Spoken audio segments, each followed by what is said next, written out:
Márcio André Lopes Cavalcante, julgados não comentados por terem menor relevância para concursos públicos ou por terem sido decididos com base em peculiaridades do caso concreto. RSP 1.385.860 CE, RSP 1.368.821 SP. Leia-os ao final deste informativo. Índice Direito Administrativo, atos administrativos, incompetência do Poder Judiciário para autorizar o funcionamento da rádio educativa. Direito Civil, taxa de juros nos contratos bancários, súmula 530 STJ. DPVAT, seção de crédito relativo ao seguro DPVAT. Compra e venda, prevalência do valor atribuído pelo fisco para a aplicação do art. 108 do CC, condomínio de fato, cobrança de taxa de manutenção em condomínio de fato. Sucessão do cônjuge, cônjuge superstite casado em regime de separação convencional e sucessão causa mortis. Direito notarial e registral, compra e venda, prevalência do valor atribuído pelo fisco para a aplicação do art. 108 do CC, protesto não cancelamento do protesto pela prescrição do título cambial. Direito do consumidor, responsabilidade por vício do produto, responsabilidade do fabricante que garante a publicidade e a qualidade dos produtos ofertados. Responsabilidade por vício do serviço, responsabilidade civil de transportadora de passageiros e culpa exclusiva do consumidor. Direito empresarial, cheque, súmula 531 STJ. Protesto não cancelamento do protesto pela prescrição do título cambial informativo 562 STJ, 1805 a 2805/2015, esquematizado por Márcio André Lopes Cavalcante, liquidação extrajudicial, análise do art. 18, a da Lei 6.02474, Estatuto da Criança e do Adolescente, execução das medidas socioeducativas aos infracionais cometidos antes do início do cumprimento e medida de internação. Direito processual civil, legitimidade em ações envolvendo contrato de seguro, súmula 529 STJ,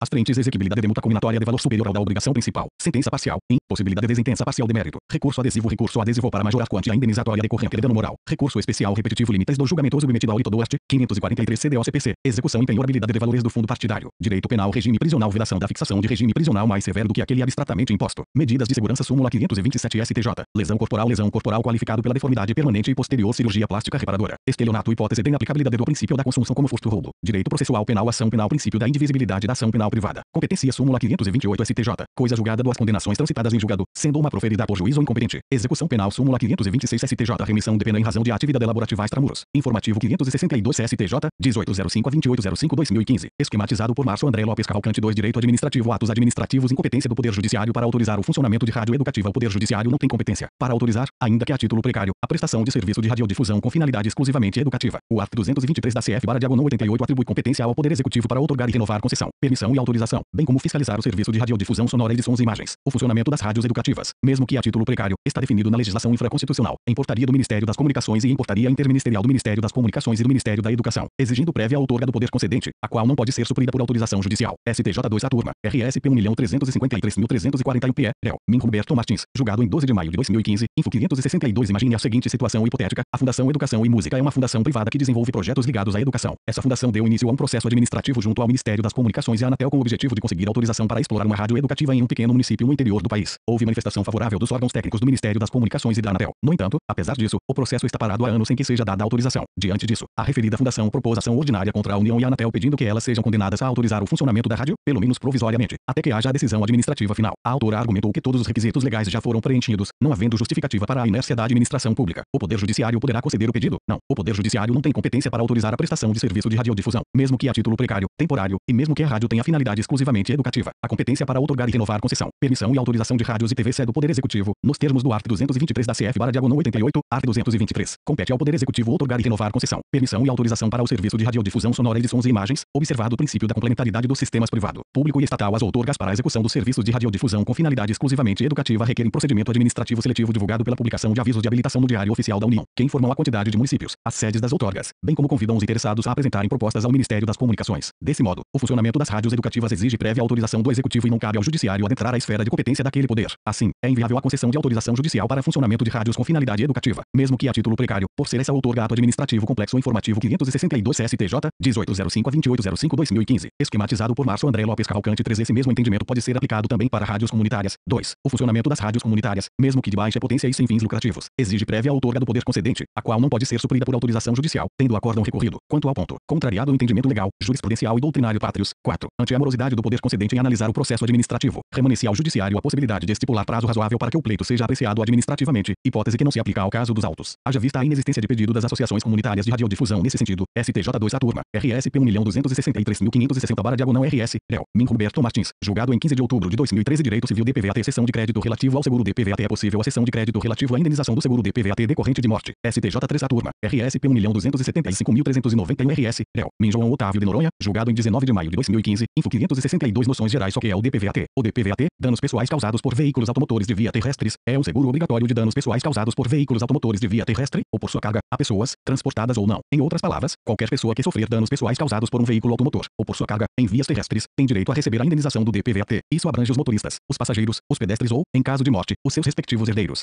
Dois carros batem e, em decorrência da batida, acertam também um pedestre que passava no local. No carro 1, havia apenas um motorista. No carro 2, havia um motorista e mais um passageiro. Os dois motoristas morreram. O passageiro do carro 2 e o pedestre ficaram inválidos. Os herdeiros dos motoristas receberão indenização de DPVAT no valor correspondente à morte. O passageiro do carro 2 e o pedestre receberão indenização de DPVAT por invalidez. Para receber indenização, não importa quem foi o culpado, ainda que o carro 2 tenha sido o culpado. Os herdeiros dos motoristas, o passageiro e o pedestre sobreviventes receberão a indenização normalmente. O DPVAT não paga indenização por prejuízos decorrentes de danos patrimoniais, somente danos pessoais. Qual é o valor da indenização de DPVAT prevista na lei no caso de morte? R cifrão 13.500,00 por vítima, no caso da invalidez permanente, até R cifrão 13.500,00 por vítima, no caso de despesas de assistência médica e suplementares, até R cifrão 2.700,00 como reembolso a cada vítima. Como a pessoa obtém a indenização do DPVAT, a pessoa deverá procurar uma das empresas seguradoras que seja consorciada ao DPVAT e apresentar a documentação necessária. Para requerer o seguro DPVAT, não é necessário advogado, despachante ou qualquer outra ajuda de terceiros. Informativo 562 CSTJ, 1805/28/05/2015, esquematizado por Márcio André Lopes Cavalcante 4. Em caso de morte, quem receberá a indenização? No caso de morte, a indenização será paga da seguinte forma: metade ao cônjuge não separado judicialmente, o restante aos herdeiros do segurado, obedecida a ordem da vocação hereditária. Imagine agora a seguinte situação: João faleceu em um acidente de trânsito e deixou como única herdeira a sua esposa Maria. Logo, ela tem direito de receber R cifrão 13.500,00 a título de indenização pelo DPVAT. Ocorre que Maria está cheia de dívidas e precisa do dinheiro hoje mesmo. Assim, um amigo, Pedro, oferece para lhe dar os R cifrão 13.500,00 e, em troca, ela cede a ele o seu crédito do DPVAT. Desse modo, ela faz uma cessão de crédito a Pedro e outorga a ele uma procuração permitindo que ele cobre o valor do DPVAT em seu nome. Diante disso, indaga-se: é possível uma cessão de crédito do DPVAT? Sim, é possível uma cessão de crédito relativo à indenização do seguro DPVAT decorrente de morte. O crédito do DVPAT é um direito pessoal disponível e pode ser cedido porque não há nenhum impedimento na lei. Logo, aplica-se a regra geral do art. 286 do CC, art. 286. O credor pode ceder o seu crédito, se a isso não se opuser a natureza da obrigação, a lei, ou a convenção como devedor. A cláusula proibitiva da cessão não poderá ser oposta ao cessionário de boa-fé, se não constar do instrumento da obrigação. Cuidado, a lei do DPVAT, Lei N. 6, 194/74, proibiu expressamente a cessão de crédito decorrente do seguro DPVAT no caso de reembolso de despesas médico-hospitalares, art. 3.2u. Explicando melhor, a vítima de acidentes causados por veículos automotores tem direito ao reembolso, no valor de até R cifrão 2.700,00, de despesas médico-hospitalares que comprove nos hospitais privados. Esse direito de reembolso, crédito, não pode ser cedido porque a lei vedou. Confira, art. 3.2u assegura-se à vítima o reembolso, no valor de até R cifrão 2.700,00, R$ 2.700, previsto no inciso I do caput deste artigo, de despesas médico-hospitalares, desde que devidamente comprovadas, efetuadas pela rede credenciada junto ao Sistema Único de Saúde, quando em caráter privado. Ponto vedada a cessão de direitos. O legislador proibiu a cessão de direitos do reembolso por despesas médicas sob o argumento de que isso tinha por objetivo combater as fraudes, já que muitos hospitais recebiam quantias maiores do que seriam devidas. Tirando essa hipótese, é possível a cessão de créditos do DPVAT compra e venda. A prevalência do valor atribuído pelo fisco para a aplicação do art. 108 do CC. Importante: a compra e venda de bens imóveis pode ser feita por meio de contrato particular ou é necessário escritura pública. Em regra, é necessário escritura pública. Art. 108 do CC. Exceção: a compra e venda pode ser feita por contrato particular, ou seja, sem escritura pública, se o valor do bem imóvel alienado for inferior a 30 salários mínimos. Informativo 562 CSTJ, 1805/28/05/2015, esquematizado por Márcio André Lopes Cavalcante 5. Art. 108. Não dispondo a lei em contrário, a escritura pública é essencial à validade dos negócios jurídicos que visem a constituição, transferência, modificação ou renúncia de direitos reais sobre imóveis de valor superior a 30 vezes o maior salário mínimo vigente no país. Para fins do art. 108, deve-se adotar o preço dado pelas partes ou o valor calculado pelo fisco. O valor calculado pelo fisco. O art. 108 do CC fala em valor do imóvel, e não em preço do negócio. Assim, havendo disparidade entre ambos, é o valor do imóvel calculado pelo fisco que deve ser levado em conta para verificar se será necessária ou não a elaboração da escritura pública. A avaliação feita pela Fazenda Pública para fins de apuração do valor venal do imóvel é baseada em critérios objetivos, previstos em lei, os quais admitem aos interessados o conhecimento das circunstâncias consideradas na formação do quantum atribuído ao bem. Logo, trata-se de um critério objetivo e público que evita a ocorrência de fraudes. OBS. Está superado o enunciado 289 das Jornadas de Direito Civil do CJF. STJ 4. A turma. RSP 1.099.480 MG. Réu. Nimarco Buzzi. Julgado em 2 de dezembro de 2014. Info 562. Imagine a seguinte situação hipotética. João, por meio de um contrato particular de compra e venda, alienou sua casa para Pedro. No contrato de compra e venda, uma das partes se obriga a transferir o domínio, propriedade, de uma coisa para outra pessoa e esta, em troca, se compromete a pagar o preço em dinheiro. Art. 481 do CC. O fato de ter sido celebrado o contrato de compra e venda já é suficiente para transferir a propriedade do bem imóvel. Não. No Brasil, adota-se o sistema Manu, segundo o qual o contrato de compra e venda, por si só, não transfere a propriedade da coisa. O contrato de compra e venda apenas gera no vendedor a obrigação de fazer a transferência da propriedade. E como é feita a transferência da propriedade? A transferência da propriedade depende, no caso de bem imóvel, da tradição, entrega. Com a entrega da coisa móvel, a propriedade se transfere para o comprador. No caso de bem imóvel, a transferência da propriedade depende do registro do título aquisitivo, contrato, no cartório de registro de imóveis. Assim, em nosso exemplo, mesmo depois de ter sido feito o contrato, Pedro ainda não é o proprietário da casa, para que haja a transferência da propriedade para o comprador. Ou seja, para que Pedro se torne o proprietário, será indispensável levar o título aquisitivo, contrato, até o cartório de registro de imóveis para que lá ele seja registrado. Forma do contrato de compra e venda. A compra e venda de bens imóveis pode ser feita por meio de contrato particular ou é necessária a escritura pública. Em regra, é necessária a escritura pública. Art. 108 do CC. Exceção: a compra e venda pode ser feita por contrato particular, ou seja, sem escritura pública, se o valor do bem imóvel alienado for inferior a 30 salários mínimos. Art. 108. Não dispondo a lei em contrário, a escritura pública é essencial à validade dos negócios jurídicos que visem a constituição, transferência, modificação ou renúncia de direitos reais sobre imóveis de valor superior a 30 vezes o maior salário mínimo vigente no país. Só o objetivo do legislador, ao prever essa parte final do art. 108, foi o de possibilitar transações imobiliárias sem muito custo às partes de baixa renda. Informativo 562 CSTJ, 1805/28/05/2015, esquematizado por Márcio André Lopes Cavalcante 6. Voltando ao nosso exemplo, João, por meio de um contrato particular de compra compra e venda. Alienou sua casa para Pedro. A cláusula do preço dizia que o imóvel vendido custava XX reais, o que era equivalente a 29 salários mínimos da época. Na semana seguinte, Pedro foi até o cartório de registro de imóveis registrar o contrato, a fim de passar a casa para o seu nome. O oficial do registro de imóveis não aceitou fazer o registro e suscitou dúvida, afirmando que a venda da referida casa tinha que ter sido feita por meio de escritura pública. O argumento do registrador foi o de que o fisco fez a avaliação do imóvel, para fins de cobrança do imposto, e calculou seu preço como sendo YY,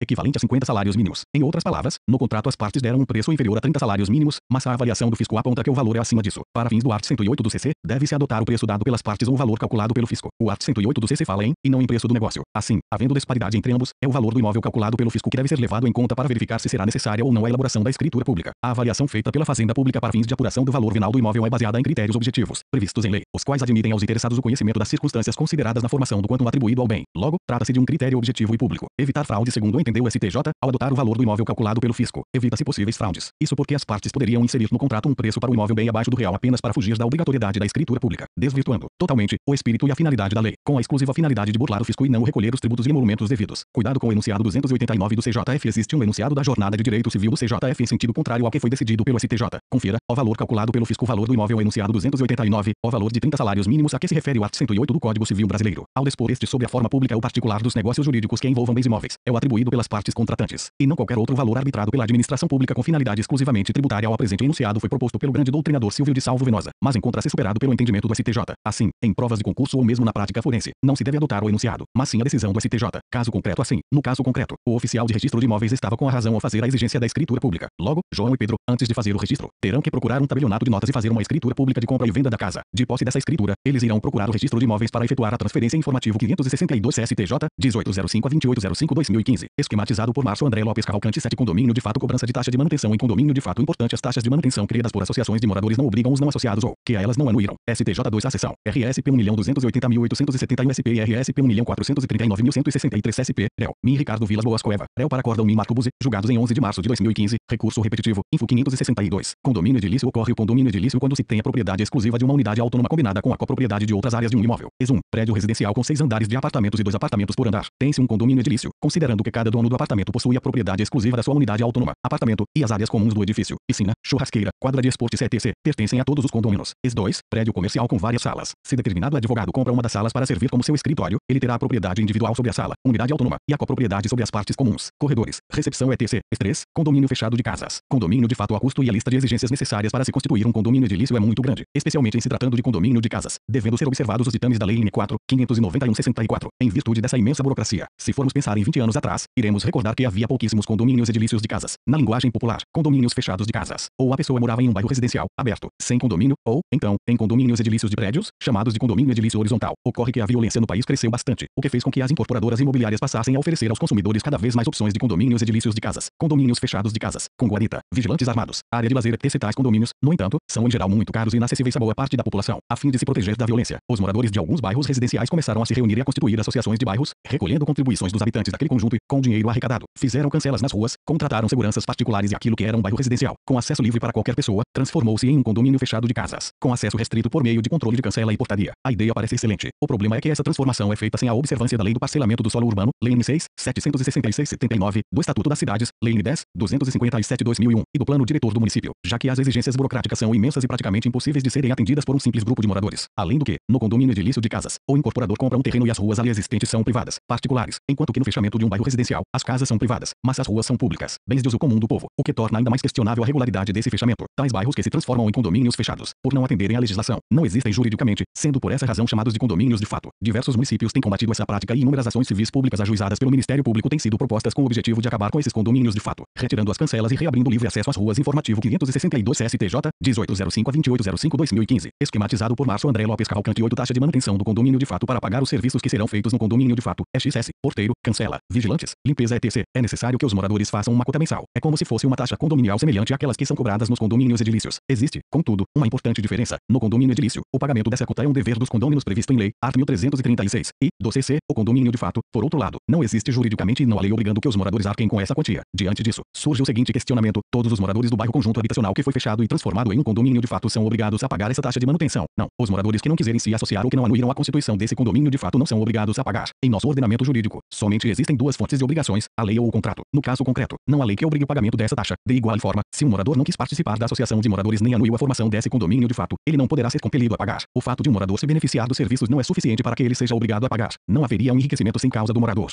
Não se pode entender que o morador, ao gozar dos serviços organizados em condomínio de fato por associação de moradores, aceitou tacitamente participar de sua estrutura orgânica. Na ausência de uma legislação que regule especificamente a matéria em análise, deve preponderar o exercício da autonomia da vontade e ninguém pode ser compelido a fazer algo senão em virtude de lei. Para o STJ, não se pode falar em enriquecimento sem causa do morador. Isso porque ele é livre para se associar ou não e, não sendo associado, não pode ser obrigado a pagar. A liberdade de associação é um direito constitucional e não pode ser mitigado ou contrariado sob o fundamento do princípio do enriquecimento sem causa. Concluindo, a aquisição de imóvel situado em loteamento fechado em data anterior à constituição da associação não pode, nos termos da jurisprudência sufragada por este Superior Tribunal de Justiça, impor ao adquirente que não se associou, nem a ela aderiu, a cobrança de encargo se a compra se opera em data posterior à constituição da associação. Na ausência de fonte criadora da obrigação, lei ou contrato, é proibido que, apenas com base no princípio do enriquecimento sem causa, seja instituído um dever tácito a terceiros. Isso violaria os princípios constitucionais da legalidade e da liberdade associativa. Precedentes o STJ já possuía outros julgados nesse sentido. Associações de moradores não têm autoridade para cobrar, de forma impositiva, taxa de manutenção por elas criada ou qualquer contribuição a quem não é associado, visto que tais entes não se equiparam a condomínio para efeitos de aplicação da Lei N. 4.591/64, STJ 3 a turma, a GRG no CDCL no AG 715.800/RJ, réu, Minjoão Otávio de Noronha, julgado em 25 de novembro de 2014, os proprietários de imóveis que não integram ou não aderiram à associação de moradores não estão obrigados ao pagamento compulsório de taxas condominiais ou de outras contribuições. STJ 3 a turma, a GRG no AR SP 422.068/RJ, réu, Minas Andrighi, julgado em 25 de fevereiro de 2014, informativo 562 STJ, 1805 a 2805/2015, esquematizado por Márcio André Lopes Cavalcante 9. A existência de associação congregando moradores com o objetivo de defesa e preservação de interesses comuns em área habitacional não possui o caráter de condomínio, pelo que não é possível exigir de quem não seja associado, nem aderiu ao ato que instituiu o encargo, o pagamento de taxas de manutenção ou melhoria. STJ 2 a seção, a GRG no CAG 1.385.743/RJ,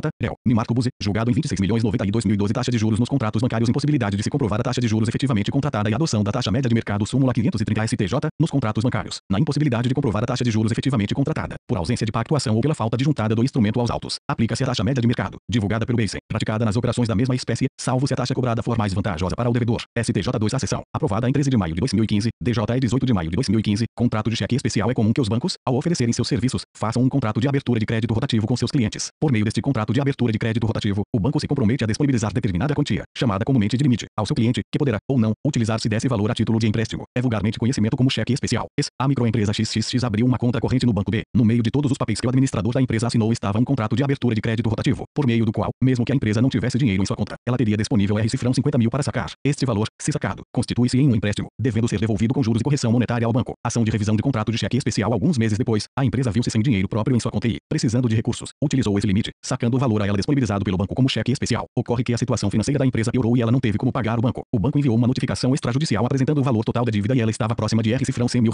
A empresa achou que os juros cobrados pelo banco estavam muito altos e, por conta disso, propôs ação de revisão de contrato de cheque especial. Na ação, a empresa alegou que, no contrato firmado entre as partes, a previsão de que o banco cobrará juros moratórios, mas em nenhum momento se diz qual é a taxa de juros que será aplicada. Desse modo, a autora sustentou que anula a cláusula que não estabelece expressamente a taxa de juros que incide sobre o negócio jurídico, devendo ela ser declarada inválida. Assim, a empresa defendeu que, como a cláusula de juros é inválida, deverá ser extirpada do contrato e a dívida exigida pelo banco deverá ser recalculada sem a incidência de juros remuneratórios. Primeira pergunta: essa cláusula é nula? É nula a cláusula do contrato de mútuo que preveja a cobrança de juros moratórios, mas sem que seja estipulada a taxa aplicável. Sim, essa cláusula é nula. Se o contrato envolver um consumidor, podemos dizer que ela é nula por ser abusiva, na forma do art. 51-X do CDC. Por outro lado, mesmo que o contrato não seja de consumo, como no caso em questão, ela também será nula por ser potestativa, ficando o cliente sujeito ao puro informativo 562 STJ, 1805 a 2805/2015, esquematizado por Márcio André Lopes Cavalcante 10, árbitro do banco, que poderia, em tese, cobrar a taxa que quisesse. Art. 122 do CC/2002. Desse modo, nesta primeira parte, a autora da ação estava correta. Segunda pergunta: como a cláusula é nula, o banco ficará proibido de cobrar a dívida com juros? Não. Mesmo a cláusula sendo nula, o banco poderá cobrar a dívida com juros. Isso porque, mesmo quando não prevista no contrato, a incidência dos juros é presumida no caso de empréstimos destinados a fins econômicos. Veja o que diz a primeira parte do art. 591 do CC/2002. Destinando-se o mútuo a fins econômicos, presumem-se devidos juros art. 591, os quais, sob pena de redução, não poderão exceder a taxa a que se refere o art. 406. Permitida a capitalização anual. Terceira pergunta: qual será a taxa de juros que o banco deverá cobrar?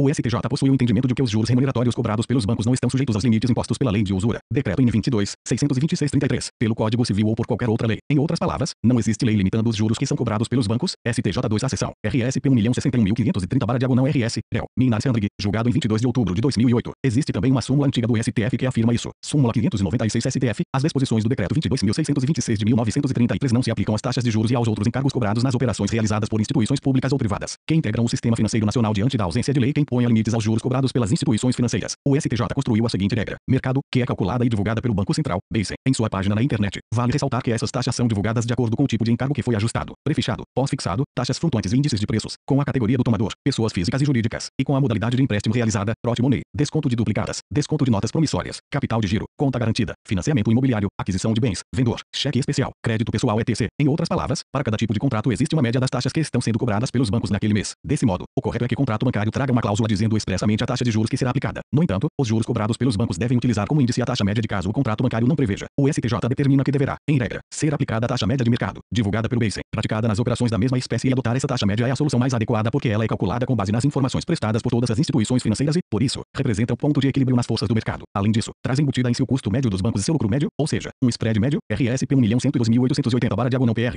Minas Sandrig, julgado em 12 de maio de 2010. Quarta pergunta. Por que se disse acima que, em regra, deverá ser aplicada a taxa média de mercado? Existe alguma situação em que não se aplicará a taxa média de mercado? Sim, a taxa média de mercado não será aplicada se a taxa que estiver sendo cobrada pela instituição financeira for mais vantajosa para o devedor, ou seja, se ela for menor que a taxa média de mercado. Voltando ao nosso exemplo que iniciou a explicação, a microempresa XXX abriu uma conta corrente no banco B e assinou um contrato de abertura de crédito rotativo, cheque especial. Nesse contrato, não estava previsto o índice de juros cobrado. Isso está errado porque o contrato deverá prever a taxa de juros informativo 562 CSTJ, 1805/2805/2015, esquematizado por Márcio André Lopes Cavalcante 11 e a empresa sacou o dinheiro do cheque especial, ou seja, na prática, tomou o empréstimo do banco. Como ela não pagou, a instituição está cobrando a dívida. A empresa ajuizou a ação de revisão do contrato. O que o juiz deverá fazer? Analisar os juros que estão sendo cobrados pelo banco e compará-los com a taxa média de mercado. Se os juros cobrados estiverem acima da taxa média, o magistrado deverá reconhecer que há uma abusividade e deverá reduzir luz para a taxa média. Se os juros cobrados estiverem abaixo da taxa média, o magistrado ignora a taxa média e mantém a taxa cobrada em razão de esta ser mais vantajosa para o devedor. Leia novamente a súmula para ver se agora ela ficou mais clara. Súmula 530 STJ, nos contratos bancários, na impossibilidade de comprovar a taxa de juros efetivamente contratada, por ausência de pactuação ou pela falta de juntada do instrumento aos autos, aplica-se a taxa média de mercado, divulgada pelo BACEN, praticada nas operações da mesma espécie, salvo se a taxa cobrada for mais vantajosa para o devedor. Sucessão do cônjuge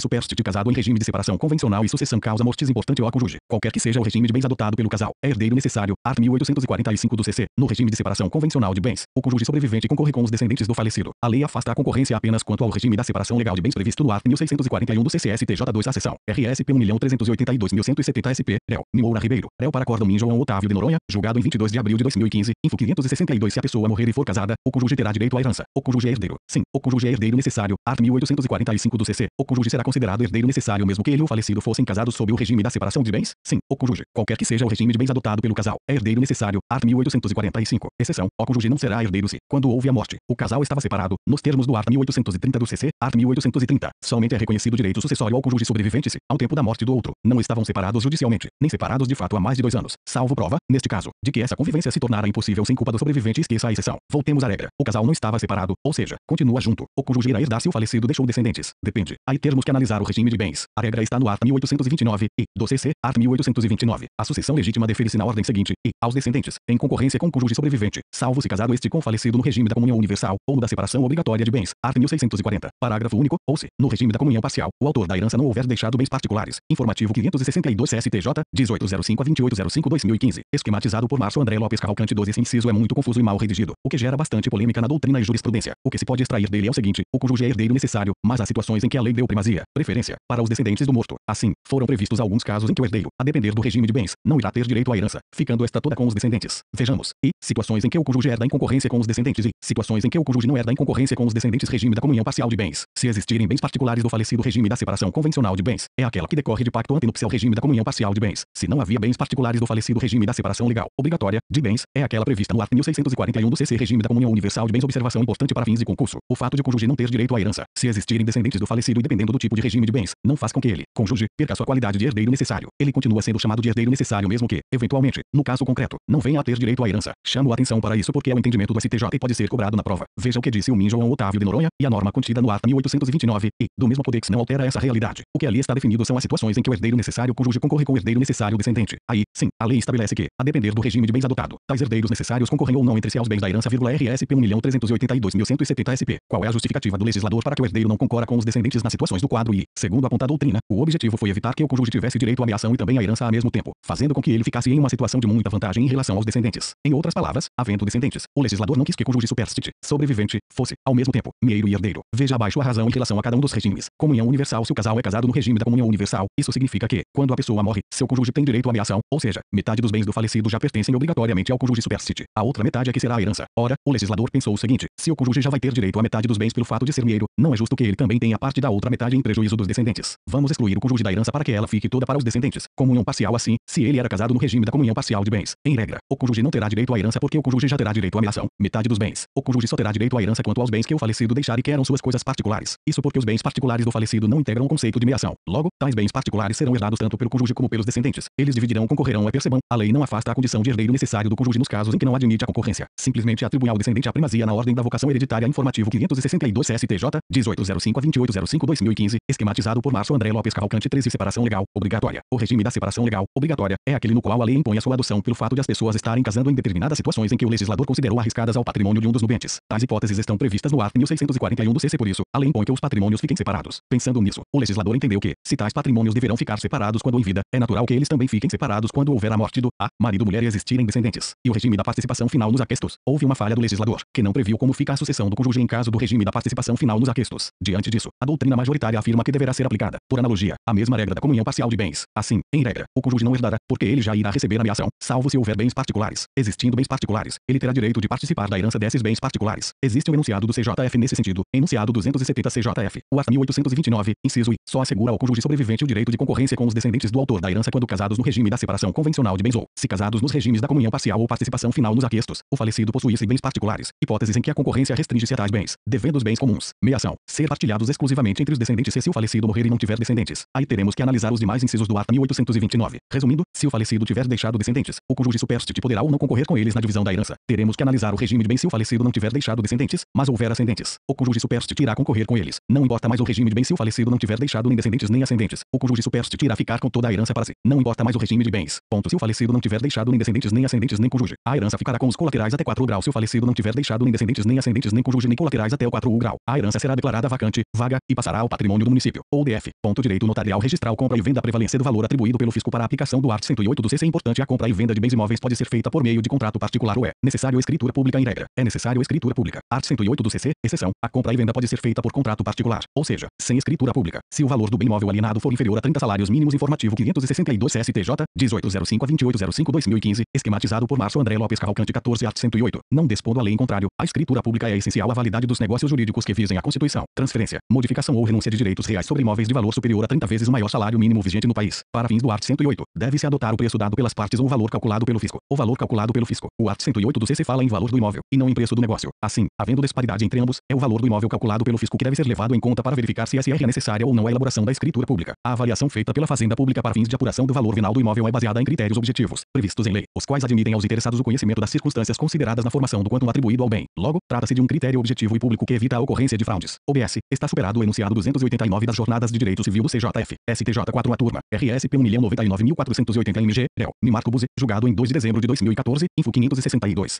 Veja comentários em direito civil. Protesto no cancelamento do protesto pela prescrição do título cambial. João não pagou uma nota promissória que emitiu em favor da empresa XX. Diante disso, a empresa levou a nota promissória a protesto no tabelionato de protesto. 4 anos depois, a empresa ajuizou execução de título extrajudicial contra João cobrando o valor estampado na nota promissória. A execução, contudo, foi extinta porque o juiz constatou que houve prescrição da ação executiva. João ajuizou a ação de cancelamento do protesto, alegando que, como houve a prescrição da execução, deveria automaticamente ocorrer o cancelamento do protesto realizado. A tese de João está correta? Não. A prescrição da pretensão executória de título cambial não enseja o cancelamento automático de anterior protesto regularmente lavrado e registrado. A validade do protesto não está diretamente relacionada com a execuibilidade do título ou de outro documento de dívida, mas sim com a inadimplência e o descumprimento da obrigação representada nestes papéis. A inadimplência e o descumprimento não desaparecem com a mera prescrição do título executivo não quitado. Em outras palavras, o devedor continua sendo inadimplente, apesar de o título não poder mais ser cobrado mediante execução. Então, não pode o protesto ser cancelado simplesmente pelo fato de ele não poder ser mais executado. Vale lembrar que, mesmo havendo a prescrição da ação executiva, o credor ainda poderá cobrar o valor da nota promissória por meio da ação monitória. STJ 4 a turma. RSP 813.381 SP. Réu. Mira Araújo. Julgado em 20 de novembro de 2014. Info 562. Veja comentários em direito empresarial. Informativo 562 CSTJ, 1805 a 2805/2015. Esquematizado por Márcio André Lopes Cavalcante. 15. Direito do consumidor. Responsabilidade por vício do produto. Responsabilidade do fabricante que garante na publicidade a qualidade dos produtos ofertados. Responde solidariamente por vício de qualidade do automóvel adquirido o fabricante de veículos automotores que participa de propaganda publicitária garantindo com sua marca a excelência dos produtos ofertados por revendedor de veículos usados. A concessionária XXX revende veículos seminovos da fabricante GM. A concessionária lançou uma propaganda na qual anunciava diversos veículos para venda e, ao final do comercial, era divulgada a seguinte informação: os únicos seminovos com o aval da GM. STJ 4 a turma. RSP 1.365.609 SP. Réu. Luiz Felipe Salomão. Julgado em 28 de abril de 2015. Info 562. Imagine a seguinte situação adaptada. A concessionária XXX revende veículos seminovos da fabricante GM registrada de seguinte. A concessionária lançou uma propaganda na qual anunciava diversos veículos para venda e, ao final do comercial, era divulgada a seguinte informação: os únicos seminovos com o aval da GM. João comprou um dos carros anunciados no comercial, mas este apresentou diversos problemas. O consumidor decidiu ajuizar ação de indenização e propôs a demanda contra a concessionária e também contra a fabricante, em litisconsórcio passivo. A fabricante, em sua defesa, alegou ilegitimidade passiva, argumentando que não participou do contrato de compra e venda celebrado, não tendo recebido nada pela alienação do veículo, além de não ter sido a legítima causadora do dano. A fabricante tem legitimidade para figurar como rei na lide. Ela deverá responder pelo vício no carro? Sim. A fabricante do veículo deverá responder solidariamente pelo vício de qualidade do automóvel porque ela participou participou da propaganda publicitária garantindo com sua marca a excelência dos produtos ofertados pelo revendedor dos veículos. Princípio da vinculação contratual da oferta aplica-se ao presente caso o princípio da vinculação contratual da oferta segundo a qual a oferta, publicidade, integra o contrato e deve ser cumprida pelo ofertante. Veja o que diz o CDC, art. 30. Toda informação ou publicidade, suficientemente precisa, vinculada por qualquer forma ou meio de comunicação com relação a produtos e serviços oferecidos ou apresentados, obriga o fornecedor que a fizer veicular ou dela se utilizar e integra o contrato que vier a ser celebrado assim, a oferta possui caráter vinculativo, integrando o contrato, de modo que o fornecedor de produtos ou serviços se responsabiliza também pelas expectativas que a publicidade venha a despertar no consumidor, especialmente quando veicular informação de produto ou serviço com a chancela de determinada marca. A fabricante participou da oferta, publicidade, garantindo, com a sua marca, a qualidade do produto oferecido. Logo, ela também se vinculou solidariamente àquilo que foi anunciado. Princípio da boa-fé objetiva ao princípio da vinculação contratual da oferta é considerado como a materialização do princípio da boa-fé objetiva, exigindo do anunciante os deveres anexos de lealdade, confiança, cooperação, proteção e informação, sob pena de responsabilidade. Trata-se, inclusive, de responsabilização objetiva informativo 562 CSTJ, 1805-2805-2015, esquematizado por Márcio André Lopes Cavalcante. 16 Responsabilidade por vício do serviço. Responsabilidade civil de transportadora de passageiros e culpa exclusiva do consumidor. A sociedade empresária de transporte coletivo interestadual não deve ser responsabilizada pela partida do veículo, após parada obrigatória, sem a presença do viajante que, por sua culpa exclusiva, não compareceu para reembarque mesmo após a chamada dos passageiros, sobretudo quando houve o embarque tempestivo dos demais. STJ 4 a turma, RSP 1.354.369 RJ, réu, Luiz Felipe Salomão, julgado em 5 de maio de 2015, info 562. Imagine a seguinte situação hipotética: João pegou o ônibus no Rio de Janeiro, RJ, com destino a São Paulo, SP. Antes de chegar na capital paulista, o coletivo fez uma parada em São José dos Campos, SP, para que os passageiros pudessem ir ao banheiro e fazer um lanche. João foi até uma loja na rodoviária fazer algumas compras. Quando retornou ao local onde estava o ônibus, percebeu que este já havia saído. João foi deixado para trás. Diante disso, João ajuizou ação de indenização por danos morais e materiais contra a concessionária de ônibus. Durante a instrução, ficou provado que o motorista avisou pelo alto-falante que o ônibus já estava partindo, de forma que João não ouviu ou demorou para se dirigir ao local. Com exceção dele, nenhum outro passageiro deixou de embarcar. Qual é o tipo de responsabilidade das empresas que prestam serviço de transporte coletivo? Responsabilidade objetiva, nos termos do art. 37.6 da CF/88 e dos arts. 14 e 22 do CDC. No caso concreto, a concessionária foi condenada a indenizar o passageiro. Não, o STJ entendeu que a empresa de transporte coletivo não deveria ser responsabilizada porque houve culpa exclusiva da vítima, que não compareceu para reembarque mesmo após a chamada dos passageiros. A mera partida do coletivo sem a presença do viajante não pode ser equiparada automaticamente à falha na prestação do serviço, decorrente da quebra da cláusula de incolumidade, devendo ser analisadas as circunstâncias fáticas que envolveram o evento, tais como quanto tempo o coletivo permaneceu na parada, se ele partiu antes do tempo previsto ou não, qual o tempo de atraso do passageiro e se houve por parte do motorista a chamada dos viajantes para reembarque de forma inequívoca. O consumidor também tem o dever de cooperar para a normal execução do contrato de transporte, de forma que o passageiro tem suas responsabilidades, dentre elas a de estar atento às orientações dadas pelo motorista em relação ao tempo de parada para descanso, de modo a não prejudicar os demais passageiros. Art. 738 do CC. Assim, a pontualidade é não só um dever do transportador, como também do passageiro. No caso, tendo havido o chamado, bem como o embarque tempestivo dos demais passageiros, conclui-se que houve culpa exclusiva do passageiro decorrente da sua falta do dever de cuidado. A culpa exclusiva da vítima é uma causa excludente de responsabilidade. Observação: o julgado acima foi proferido com base nas peculiaridades do caso concreto. Nada impede que, em outra situação na qual fique demonstrado que não houve culpa exclusiva da vítima, a concessionária de transporte seja condenada a indenizar. Informativo 562 CSTJ, 1805-2805-2015, esquematizado por Márcio André Lopes Cavalcante. 17 Direito empresarial. Cheque. Ação monitória fundada em cheque prescrito e dispensabilidade da menção ao negócio jurídico subjacente à emissão da cártula. Súmula 531 STJ. Em ação monitória fundada em cheque prescrito ajuizada contra o emitente, é dispensável a menção ao negócio jurídico subjacente à emissão da cártula. STJ 2. A seção, aprovada em 13 de maio de 2015, DJ é 18 de maio de 2015. Título executivo extrajudicial. O cheque é título executivo extrajudicial. Art. 585 e do CPC 1973, art. 784 e do CPC 2015. Assim, se não for pago, o portador do cheque poderá ajuizar ação de execução contra o emitente e eventuais codevedores, endossantes, avalistas. Essa ação de execução é conhecida como ação cambial. Qual é o prazo prescricional para a execução do cheque? O prazo é de 6 meses, contados do fim do prazo de apresentação do cheque. Atente-se que o prazo prescricional somente se inicia quando termina o prazo de apresentação, e não da sua efetiva apresentação ao banco sacado. Logo, os 6 meses iniciam-se com o fim do prazo de 30 dias, mesma praça, ou com o término do prazo de 60 dias, se de praças diferentes, mesmo estando o cheque prescrito. Ainda assim será possível a sua cobrança. Sim, com o fim do prazo de prescrição, o beneficiário não poderá mais executar o cheque. Disse que o cheque perdeu sua força executiva. No entanto, mesmo assim o beneficiário poderá cobrar o valor desse cheque por outros meios, quais sejam ação de enriquecimento sem causa, ação de locupletamento, prevista no art. 61 da Lei do Cheque, Lei no 7, 357/85. Essa ação tem prazo de 2 anos, contados do dia em que se consumar a prescrição da ação executiva. Ação de cobrança, ação causal, prevista no art. 62 da Lei do Cheque. O prazo é de 5 anos, nos termos do art. 206.5 e CC ação monitória. Desse modo, estando o cheque prescrito, sem força executiva, ele poderá ser cobrado do emitente por meio de ação monitória. Sim, o beneficiário do cheque poderá ajuizar uma ação monitória para cobrar do emitente o valor consignado na cártula. Existe até uma súmula que menciona isso. Súmula 299 STJ. É admissível a ação monitória fundada em cheque prescrito na petição inicial da ação monitória fundada em cheque prescrito. É necessário que o autor mencione o negócio jurídico que gerou a emissão daquele cheque. É necessário que o autor da monitória indique a origem da dívida expressa no título de crédito, uma compra e venda. Fez, não, em ação monitória fundada em cheque prescrito ajuizada contra o emitente, é dispensável a menção ao negócio jurídico subjacente à emissão da cártula. É desnecessária a demonstração da causa de sua emissão, cabendo ao réu o ônus de provar, se quiser, a inexistência do débito. O autor da ação monitória não precisará, na petição inicial, mencionar ou comprovar a relação causal, causa de bem-din, que deu origem à emissão do cheque prescrito. Não precisa explicar o motivo pelo qual o réu emitiu aquele cheque. STJ 2. A seção, RSP 1.094.571 SP, réu, Luiz Felipe Salomão, julgado em 4 de fevereiro de 2013, recurso repetitivo, informativo 562 STJ, 1805-2805. 1805/2015, esquematizado por Márcio André Lopes Cavalcante 18. Isso não significa uma forma de cercear o direito de defesa do réu.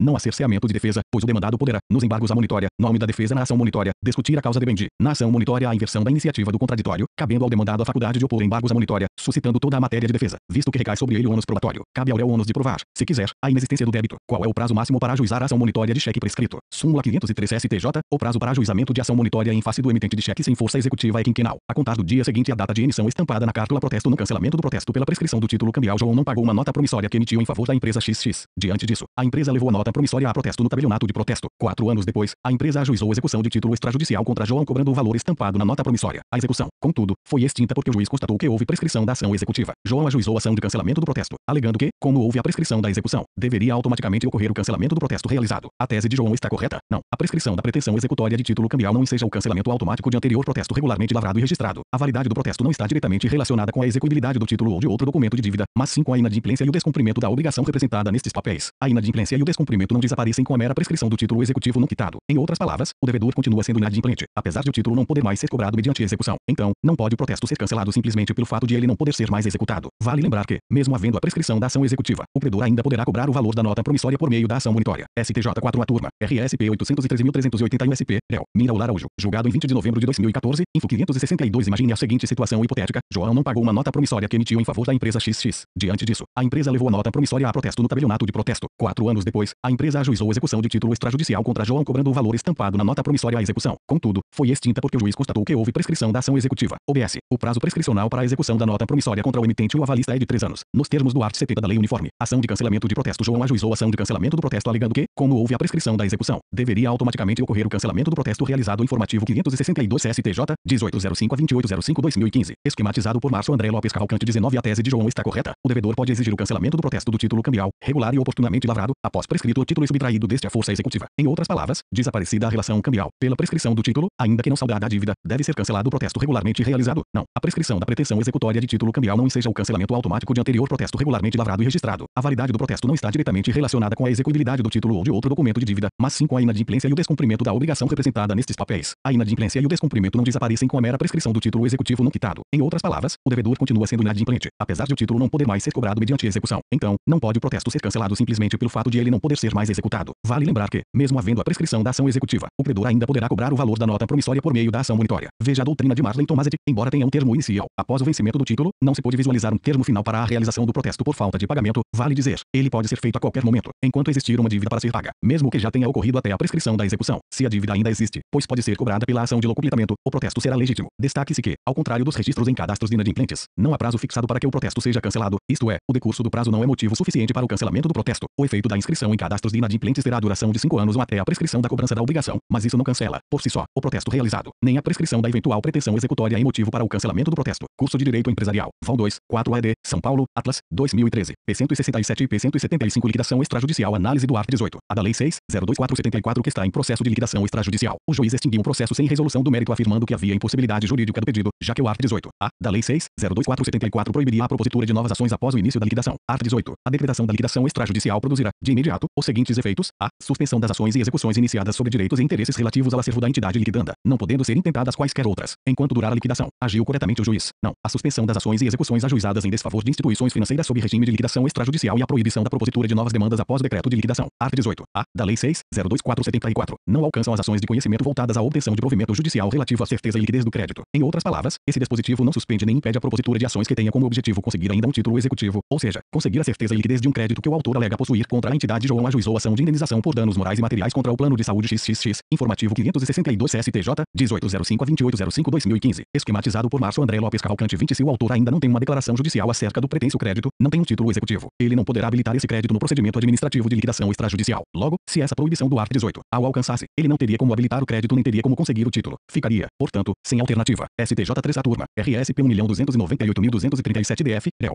João Otávio de Noronha, julgado em 19 de maio de 2015, info 562. As instituições financeiras estão submetidas ao processo de falência previsto na Lei N. 11.101/2005. Não, as instituições financeiras, quando quebram, submetem-se a um processo especial de falência, que não é chamado de falência, mas sim de liquidação extrajudicial. O processo de liquidação extrajudicial das instituições financeiras é regido pela Lei N. 6.024/74 e apenas subsidiariamente será aplicada a Lei de Falências. Por essa razão, a doutrina afirma que as instituições financeiras estão parcialmente excluídas do regime falimentar previsto na Lei N. 101.2005. E as operadoras de planos de saúde estão sujeitas à Lei nº 11.101.2005. Também não. As operadoras de planos privados de assistência à saúde, quando quebram, também se submetem à liquidação extrajudicial prevista na Lei nº 6.02474. É o que determina o artigo 24D da Lei dos Planos de Saúde, Lei N. 9.656/98. Suspensão das ações envolvendo a instituição que está em liquidação. Veja o que prevê o artigo 18A da Lei nº 6.02474. Artigo 18. A decretação da liquidação extrajudicial produzirá, de imediato, os seguintes efeitos: a suspensão das ações e execuções iniciadas sobre direitos e interesses relativos ao acervo da entidade liquidanda, não podendo ser intentadas quaisquer outras, enquanto durar a liquidação. Imagine agora a seguinte situação hipotética: João ajuizou ação de indenização por danos morais e materiais contra o plano de saúde XXX, que está em processo de liquidação extrajudicial. O juiz extinguiu o processo sem resolução do mérito, afirmando que havia impossibilidade jurídica do pedido, já que o artigo 18A da Lei nº 6.02474 proibiria a propositura de novas ações após o início da liquidação. Agiu corretamente o juiz? Não. A suspensão das ações e execuções ajuizadas em desfavor de instituições financeiras sob regime de liquidação extrajudicial e a proibição da propositura de novas demandas após o decreto de liquidação. Artigo 18A da Lei nº 6.02474 não alcançam as ações de conhecimento voltadas à obtenção de provimento judicial relativo à certeza e liquidez do crédito. Em outras palavras, esse dispositivo não suspende nem impede a propositura de ações que tenha como objetivo conseguir ainda um título executivo, ou seja, conseguir a certeza e liquidez de um crédito que o autor alega possuir contra a entidade. Se o autor ainda não tem uma declaração judicial acerca do pretenso crédito, não tem um título executivo, ele não poderá habilitar esse crédito no procedimento administrativo de liquidação extrajudicial. Logo, se essa proibição do artigo 18 ao alcançasse, ele não teria como habilitar o crédito nem teria como conseguir o título. Ficaria, portanto, sem alternativa. A liquidação extrajudicial é uma modalidade de execução concursal, e a regra prevista no artigo 18A da Lei 6.02474 tem por escopo preservar os interesses da massa, evitando o esvaziamento de seu acervo patrimonial, bem como assegurando que seja respeitada a ordem de preferência no recebimento do informativo 562 STJ 1805/28/2015, esquematizado por Márcio André Lopes Cavalcante 21 crédito. Por isso é que a interpretação do dispositivo não deve ser feita de forma literal, mas sim com temperamento, afastando-se sua incidência nas hipóteses em que o credor ainda busca obter uma declaração judicial a respeito do seu crédito e, consequentemente, a formação do título executivo, que, então, será passível de habilitação no processo de liquidação. Esse entendimento, aplicado às hipóteses de suspensão de ações de conhecimento ajuizadas antes do decreto de liquidação, igualmente tem incidência para afastar o óbice ao ajuizamento de ações a ele posteriores. O dispositivo legal em exame não pode ser interpretado de forma a impedir a parte interessada de buscar judicialmente a constituição do seu pretenso crédito, até porque o provimento judicial a ser obtido na ação de conhecimento não terá o condão de redundar em qualquer redução do acervo patrimonial da massa objeto de liquidação a execução das medidas socioeducativas atos infracionais, cometidos antes do início do cumprimento e medida de internação ao adolescente que cumpria a medida de internação e foi transferido para medida menos rigorosa não pode ser novamente internado por ato infracional praticado antes do início da execução, ainda que cometido em momento posterior aos atos pelos quais ele já cumpre medida socioeducativa. STJ 5 a turma, HC 274.565 RJ, réu, Min Jorge Mussi, julgado em 12 de maio de 2015, info 562. Imagine a seguinte situação hipotética: Lucas, adolescente de 17 anos, em 5 de maio de 2013, praticou ato infracional equiparado ao art. 121 do CP. Em 7 de julho de 2013, cometeu ato infracional equiparado ao art. 157 do CP. Em 2 de fevereiro de 2014, foi julgado pelo homicídio, recebendo como medida socioeducativa a internação. Após 6 meses na internação, o adolescente, em razão de seu bom comportamento, progrediu para o regime de semi-liberdade. Algum tempo depois, o adolescente foi sentenciado pelo roubo, art. 157 do CP, recebendo como medida socioeducativa novamente a internação. Agiu corretamente o juiz ao aplicar novamente a internação ao adolescente por este segundo fato? Não. O adolescente que cumpria a medida de internação e foi transferido para regime menos rigoroso não pode ser novamente internado por ato infracional praticado antes do início da execução, ainda que cometido em momento posterior aos atos pelos quais ele já cumpre medida socioeducativa. Isso está previsto na Lei nº 12.594/2012, que regulamenta a execução das medidas socioeducativas destinadas a adolescente que pratique ato infracional. Art. 45. Se, no transcurso da execução, sobrevir sentença de aplicação de nova medida, a autoridade judiciária procederá à unificação, ouvidos, previamente, o Ministério Público e o defensor, no prazo de 3 dias sucessivos, decidindo, se em igual prazo é vedado à autoridade judiciária determinar reinício de cumprimento de medida socioeducativa, ou deixar de considerar os prazos máximos e de liberação compulsória previstos na Lei nº 8.069, de 13 de julho de 1990, Estatuto da Criança e do Adolescente, excetuada a hipótese de medida aplicada por ato infracional praticado durante a execução, pois é vedado à autoridade judiciária aplicar nova medida de internação por atos infracionais praticados anteriormente. Adolescente que já tenha concluído o cumprimento de medida socioeducativa dessa natureza, ou que tenha sido transferido para cumprimento de medida menos rigorosa, sendo tais atos absorvidos por aqueles aos quais se impôs a medida socioeducativa extrema. Informativo 562 STJ 1805/28/2015, esquematizado por Márcio André Lopes Cavalcante 22 no artigo 45. Caput e parágrafos foram traçadas as regras a serem seguidas no caso de superveniência de nova medida socioeducativa em duas situações distintas, quais sejam: por ato infracional praticado durante a execução da medida, regra do 1, por ato infracional cometido antes do início do cumprimento da medida, hipótese do 2 Assim, em nosso exemplo, o ato infracional foi praticado antes do início do cumprimento da internação. Logo, deve-se aplicar a regra contida no 2 do artigo 45. O juiz não pode aplicar nova medida de internação. O raciocínio do legislador foi o seguinte: se o adolescente já esteve na internação e ganhou o direito de ir para um regime mais brando, isso significa que já passou por um processo de ressocialização e retornar para a internação seria um retrocesso. Quando falamos em adolescente em conflito com a lei, devemos lembrar que o objetivo da medida não é punitivo. Não existe pretensão punitiva, mas sim educativo, considerando que o adolescente está em condição peculiar como pessoa em desenvolvimento. Art. 6 do ECA, sujeito à proteção integral. Art. 1. Ademais, deve-se recordar que a aplicação da medida socioeducativa de internação rege-se pelos princípios da excepcionalidade e do respeito à condição peculiar do jovem em desenvolvimento. Art. 121 do ECA, segundo os quais aquela somente deverá ser aplicada como última ratio, ou seja, quando outras não forem suficientes à sua recuperação. Veja o que explica Guilherme de Souza Nuxi, no caso da execução de medidas socioeducativas. Por razões de política estatal, estabelece-se, em lei, o que não ocorre em direito penal, o critério da absorção. Assim sendo, todos os atos infracionais cometidos pelo menor, antes do início do cumprimento de medida socioeducativa, precisam ser visualizados como um conjunto único, e não como fatos isolados, gerando punições igualmente isoladas. Por isso, quando o adolescente se encontra em cumprimento de medida socioeducativa em razão de ato infracional, já tendo obtido progressão, em virtude de seu mérito, impõe a lei seja qualquer outro ato infracional absorvido pelo primeiro, que deu origem à execução. O objetivo é não prejudicar o bom andamento da execução, tratando-se de fruto de política estatal no campo infanto-juvenil. Na prática, o juiz deve extinguir o feito em que se apura o ato infracional, declarando ter sido ele absorvido, nos termos deste artigo. Por derradeiro, é preciso lembrar que cometimento de ato infracional após o início do cumprimento da execução de medida socioeducativa, mesmo tendo havido progressão, não autoriza a absorção. Deve haver a apuração ou imposição de outra medida, seguindo para o juízo de execução a fim de se operar a unificação. Noxi, Guilherme de Souza. Estatuto da Criança e do Adolescente comentado. Rio de Janeiro, Forense, 2014, P1, 465, 466. O termo anteriormente contido no 2 do art. 45 da Lei N. 12, 594, 22 refere-se ao início da execução, não à data da prática do ato infracional que originou a medida extrema primeiramente imposta. Informativo 562 STJ, 1805 a 2805 2015. Esquematizado por Márcio André Lopes Cavalcante. 23 Direito Processual Civil. Legitimidade em ações envolvendo contrato de seguro. O terceiro prejudicado não pode ajuizar a ação de indenização apenas contra a seguradora do causador do dano. Súmula 529 STJ. No seguro de responsabilidade civil facultativo, não cabe o ajuizamento de ação pelo terceiro prejudicado direta e exclusivamente em face da seguradora do apontado causador do dano. STJ 2 a seção. Aprovada em 13 de maio de 2015. DJ é 18 de maio de 2015. Imagine a seguinte situação hipotética. Pedro estava dirigindo seu veículo quando foi abaloado por trás pelo carro de José. Aparentemente, a culpa pelo acidente foi de José. Ele foi o causador do dano. Felizmente, José possui contrato de seguro de veículos com a seguradora X. Um ponto importante. Pedro, terceiro prejudicado, sabendo que José tem contrato de seguro, pode deixar de lado o causador do dano e ajuizar ação de indenização apenas contra a seguradora X, cobrando seu prejuízo. Não. Segundo o entendimento pacífico do STJ, o terceiro prejudicado não pode ajuizar, direta e exclusivamente, ação judicial em face da seguradora do causador do dano. STJ 2 a seção. RSP 962.230 RS. Réu. Luiz Felipe Salomão, julgado em 8 de fevereiro de 2012. Recurso repetitivo. Info 490. Esse entendimento já era pacífico no STJ há alguns anos e agora foi materializado em uma súmula. Súmula 529 STJ.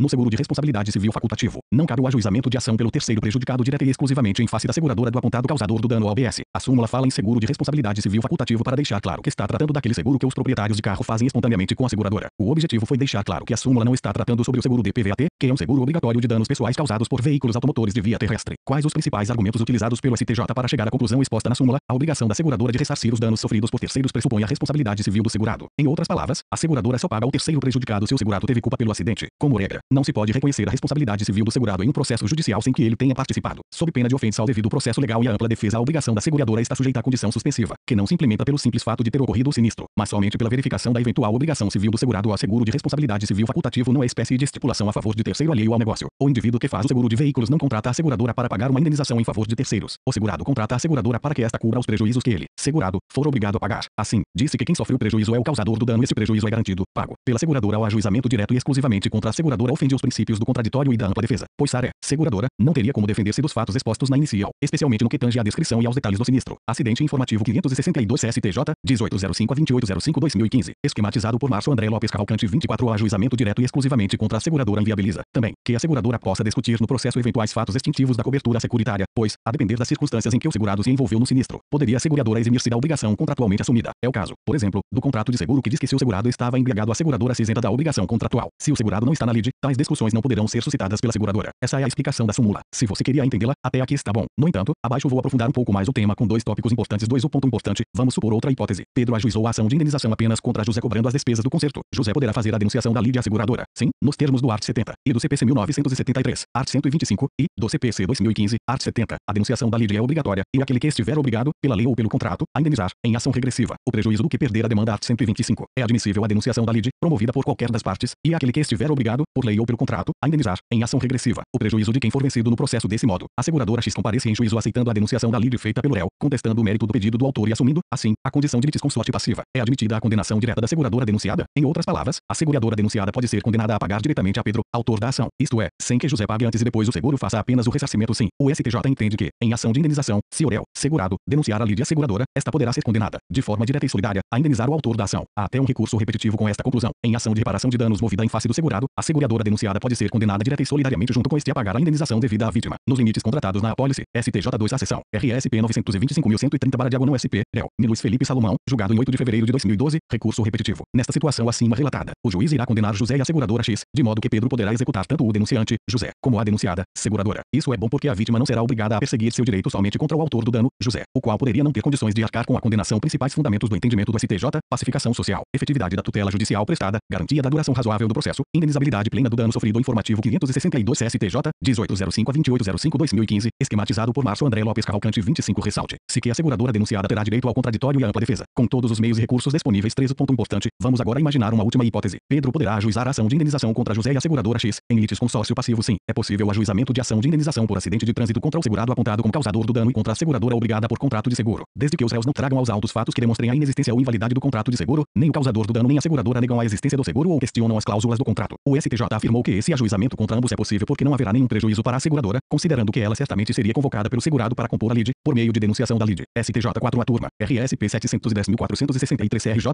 réu, Mira Araújo, julgado em 9 de abril de 2013, info 518 as trentes execuibilidade de multa cominatória de valor superior ao da obrigação principal a depender do caso concreto. O valor de multa cominatória pode ser exigido em montante superior ao da obrigação principal. STJ 3 a turma, RSP 1.352.426 GO, réu, Moura Ribeiro, julgado em 5 de maio de 2015, info 562. Imagine a seguinte situação hipotética, em uma ação envolvendo contrato empresarial. O juiz determinou que a empresa XX entregasse para a empresa YY 8.000 sacas de soja em determinado prazo, sob pena de multa diária de R cifrão R$16.000. Qual é o fundamento legal para a decisão? E a multa cominatória, astrente, é prevista em qual dispositivo no CPC 1973 no CPC 2015 ato 461-A, na ação que tenha por objeto a entrega de coisa. O juiz, ao conceder a tutela específica, fichará o prazo para o cumprimento da obrigação ato 498, na ação que tenha por objeto a entrega de coisa. O juiz, ao conceder a tutela específica, fichará o prazo para o cumprimento da obrigação no CPC 1973 no CPC 2015 ato 461-4. O juiz poderá impor multa diária ao réu, independentemente de pedido do autor, se for suficiente ou compatível com a obrigação, fixando-lhe prazo razoável para o cumprimento do preceito ato 537. A multa independe de requerimento da parte e poderá ser aplicada na fase de conhecimento, em tutela provisória ou na sentença, ou na fase de execução, desde que seja suficiente e compatível com a obrigação e que se determine prazo razoável para cumprimento do preceito informativo 562 STJ 1805 a 2805/2015, esquematizado por Márcio André Lopes Cavalcante. 26 principais características da multa cominatória. Astrente. Essa multa coercitiva tornou-se conhecida no Brasil pelo nome de astrente em virtude de ser semelhante, mas não idêntica, a um instituto processual previsto no direito francês e que lá assim é chamado. A finalidade dessa multa é coercitiva, isto é, pressionar o devedor a realizar a prestação. Trata-se de uma técnica judicial de coerção indireta, apresenta um caráter híbrido, possuindo traços de direito material e também de direito processual, não tem finalidade ressarcitória, tanto é que pode ser cumulada com perdas e danos, pode ser imposta pelo juiz de ofício ou a requerimento, na fase de conhecimento ou de execução, apesar de no dia a dia ser comum ouvirmos a expressão multa diária. Essa multa pode ser estipulada também em meses, anos ou até em horas. O CPC 2015, corrigindo essa questão, não fala mais em multa diária, utilizando simplesmente a palavra multa. O valor da multa deve ser revertido em favor do credor, ou seja, o destinatário das astrentes é o autor da demanda. STJ RSP 949.509, RSA 537-2 do CPC 2015. A parte beneficiada com a imposição das astrentes somente continuará tendo direito ao valor da multa se sagrar-se vencedora. Se no final do processo essa parte sucumbir, não terá direito ao valor da multa ou, se já tiver recebido, deverá proceder à sua devolução. Voltando ao nosso exemplo, o juiz determinou que a empresa XX entregasse para a empresa YY 8.000 sacas de soja em determinado prazo, sob pena de multa diária de R cifrão R$16.000. A empresa YY entregou as sacas com 90 dias de atraso. Logo, ficou devendo R$1.440.000 de multa. 16.000x90 igual a R$1.440.000. A empresa XX iniciou a execução da multa imposta. A empresa YY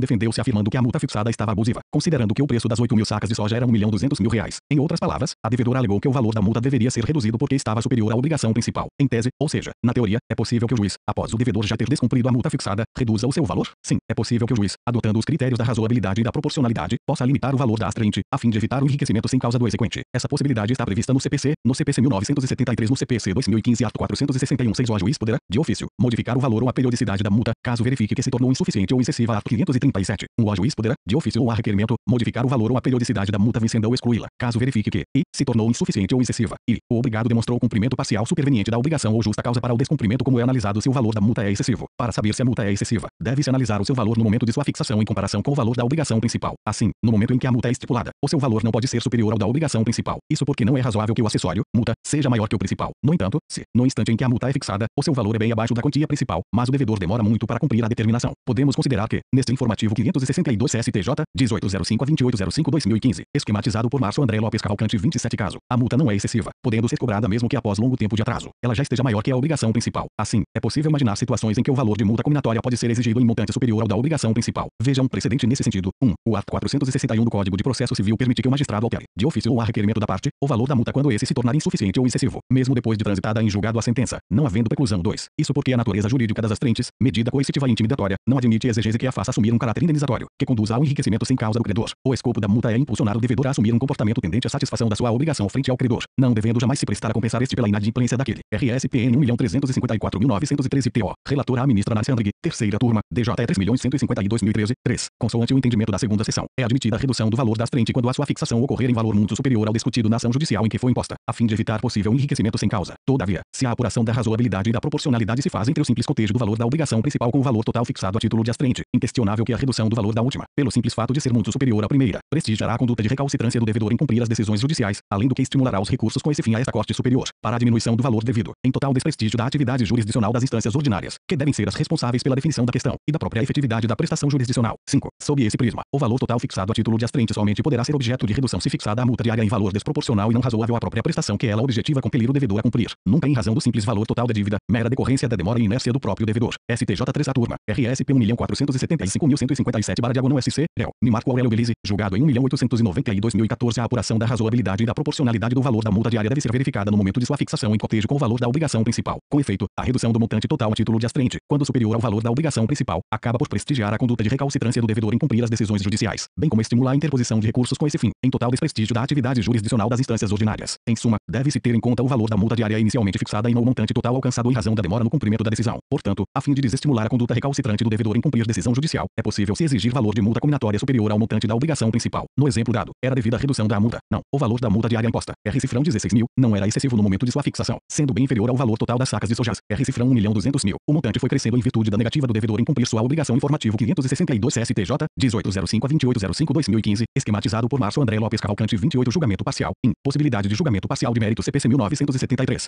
Não é permitido o julgamento parcial de mérito. Adotou-se a teoria da unidade estrutural da sentença, segundo a qual não é possível existir mais de uma sentença no mesmo processo ou na mesma fase processual de conhecimento ou de liquidação. CPC 2015. Sim, é permitido o julgamento parcial de mérito. O novo CPC introduziu no sistema processual civil brasileiro a permissão para que o juiz profira julgamento parcial de mérito. Art. 356.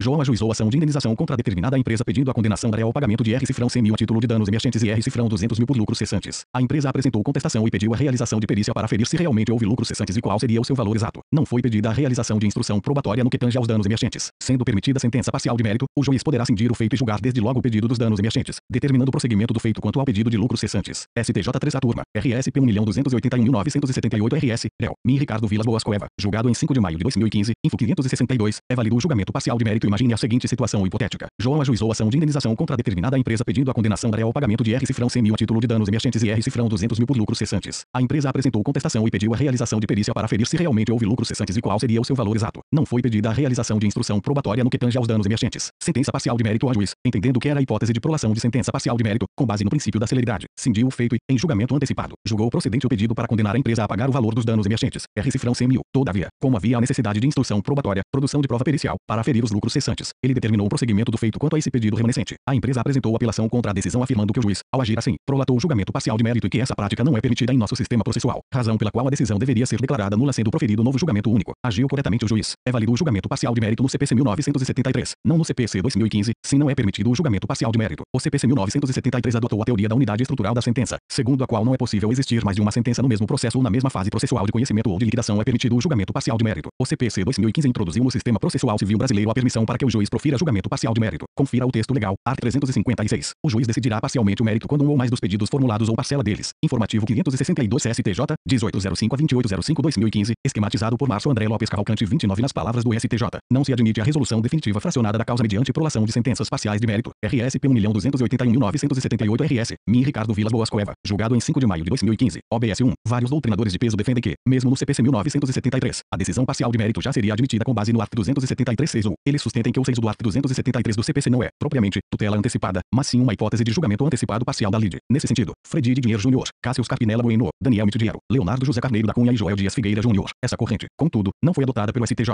Para a Corte, a decisão a que se refere o 6 do art. 273 do CPC, apesar de ser concedida mediante técnica de cognição exauriente, continua sendo, por opção legislativa, uma hipótese de tutela antecipada. Sobre o tema, confira o RSP 1.234.887 RJ, réu, Ricardo Vilas Boas Cueva, julgado em 19 de setembro de 2013, explicado no info 532. Desse modo, a mudança do CPC possui sim importantes reflexos práticos. OBS 2. Se o juiz proferiu julgamento parcial de mérito na vigência do CPC 1973, tal decisão é equivocada e deverá ser anulada, ainda que analisada após a entrada em vigor do CPC 2015. A entrada em vigor do novo CPC não convalida a decisão parcial de mérito eventualmente prolatada no sistema anterior. Isso porque incide o princípio do tempus regit actum. Julgamento antecipado parcial do mérito no novo CPC. No novo CPC, a decisão que julga parcialmente o mérito, nos termos do art. 356, é classificada como decisão interlocutória ou sentença. Decisão interlocutória. Trata-se de uma decisão interlocutória de mérito. Qual é o recurso cabível contra a decisão que julga antecipado parte do mérito? A decisão proferida com base no art. 356 é impugnável por agravo de instrumento 5. Obrigação líquida ou líquida. A decisão que julgar parcialmente o mérito poderá reconhecer a existência de obrigação líquida ou líquida 1 do art. 356. Obrigação líquida. Se a obrigação definida for líquida, a parte poderá iniciar, desde logo, a execução dessa decisão, independentemente de caução, ainda que haja recurso pendente 2 do art. 356. Se ainda não houver trânsito em julgado, a execução será provisória. Se já houve trânsito em julgado, a execução será definitiva 3 do art. 356. Obrigação ilíquida. Se a obrigação definida for ilíquida, a parte precisará primeiro iniciar a fase de liquidação. Para fazer a liquidação, a parte também não precisa apresentar caução e também não precisa esperar o julgamento de recurso que tenha sido interposto 2 do art. 356. Autos suplementares. A liquidação e o cumprimento da decisão que julgar parcialmente o mérito poderão ser processados em autos suplementares, a requerimento da parte ou a critério do juiz 4 do art. 356. E, mostrar-se incontroverso, e, estiver em condições de imediato julgamento julgamento, nos termos do art. 355 informativo 562 CSTJ, 1805-2805-2015, esquematizado por Márcio André Lopes Cavalcante 30 recurso adesivo para majorar quantia indenizatória decorrente de dano moral importante. João propõe ação de indenização por danos morais contra Pedro pedindo pagamento de R-cifrão 30 mil. O juiz julga o pedido procedente, condenando o réu a pagar a indenização por danos morais, mas fixando o valor em R-cifrão 10 mil. João pensou consigo mesmo, eu queria mais. No entanto, prefiro acabar logo com esse processo e receber imediatamente esse R-cifrão 10 mil do que ficar tentando R-cifrão 30 mil por mais alguns anos. Não vou recorrer. Ocorre que, no último dia do prazo, Pedro interpôs a apelação. João foi, então, intimado para apresentar contrarrazões à apelação. Neste momento, ele pensou,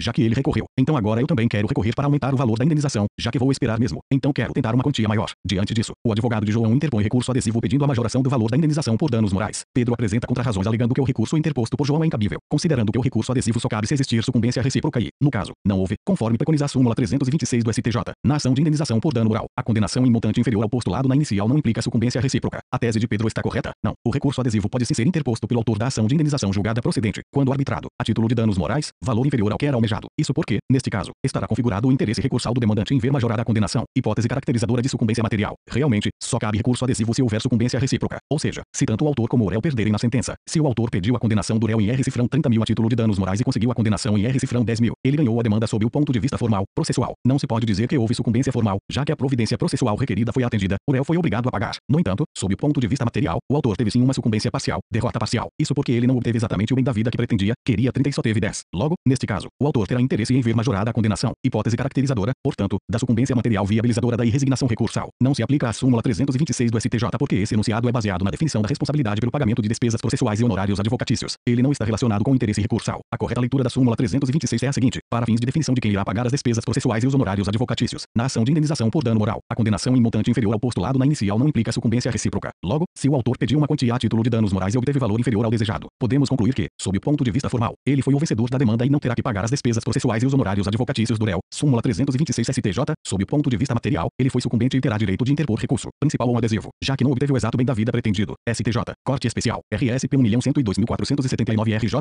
réu, Nimarco Buzi, Corte Especial, julgado em 4 de março de 2015, recurso repetitivo, Info 562 informativo 562 STJ, 1805-2805-2015, esquematizado por Márcio André Lopes Cavalcante 31 recurso adesivo ideia geral sobre o recurso adesivo. Imagine que em um processo, tanto o autor, João, como o réu, Pedro, foram sucumbentes, ou seja, as duas partes não conseguiram exatamente o que queriam. Nesse caso, como houve sucumbência recíproca, ambas as partes poderiam recorrer contra a decisão. Tanto João quanto Pedro poderiam interpor apelação contra a sentença. O ideal, para fins de pacificação social, seria que as duas partes se conformassem com a decisão e que o processo se encerrasse desde logo, ou seja, sem a interposição de recurso, na vigência do CPC 1939. No entanto, muitas vezes acontecia de uma das partes já estar conformada, mas, com receio de que a outra recorresse, e ela perdesse o que ganhou, interpor o recurso. Voltando ao nosso exemplo, João já estava satisfeito com o resultado. Por ele, o processo poderia se encerrar logo. Entretanto, ele poderia ficar pensando, e se Pedro recorrer, o processo não vai se encerrar. Eu vou ter que continuar acompanhando isso e, no final, minha situação nem poderá melhorar porque eu não recorri. Então, vou recorrer também, só como garantia. Com o objetivo de evitar isso, o CPC de 1973 previu a interposição do recurso de forma adesiva, ou, como é mais conhecido, o recurso adesivo. O CPC 2015 também repetiu a previsão. Veja como funciona o recurso adesivo com base no exemplo. Houve sucumbência recíproca, ou seja, João e Pedro não conseguiram exatamente o que queriam. João já havia decidido que não iria recorrer. Ocorre que Pedro, no último dia do prazo de 15 dias, interpôs a apelação. João foi, então, intimado para apresentar as contrarrazões à apelação. Já que Pedro interpôs recurso, João decide recorrer também. Logo, irá apresentar as contrarrazões ao recurso de Pedro e também uma apelação adesiva. Nesse caso, disse que Pedro apresentou o recurso independente e João o recurso adesivo. Qual é o prazo que a parte tem para interpor o recurso de forma adesiva? A parte deverá interpor o recurso adesivo no mesmo prazo de que dispõe para apresentar as contrarrazões. Qualquer recurso poderá ser interposto de forma adesiva. Não, pode-se recorrer de forma adesiva aos seguintes recursos principais: apelação, embargos infringentes, recurso extraordinário, recurso especial. Previsão ao recurso adesivo está previsto no art. 500 do CPC 1973 e no art. 997 do CPC 2015, art. 500. Cada parte interporá o recurso, independentemente, no prazo e observadas as exigências legais, sendo, porém, vencidos autor e réu, ao recurso interposto por qualquer deles poderá aderir a outra parte. O recurso adesivo fica subordinado ao recurso principal e se rege pelas disposições seguintes, e será interposto perante a autoridade competente para admitir o recurso principal, no prazo de que a parte dispõe para responder, e será admissível na apelação, nos embargos infringentes, no recurso extraordinário e no recurso especial, e não será conhecido, se houver desistência do recurso principal, ou se for ele declarado inadmissível ou deserto. Parágrafo único. Ao recurso adesivo se aplicam as mesmas regras do recurso independente, quanto às condições de admissibilidade, preparo e julgamento no Tribunal Superior Informativo 562 CSTJ,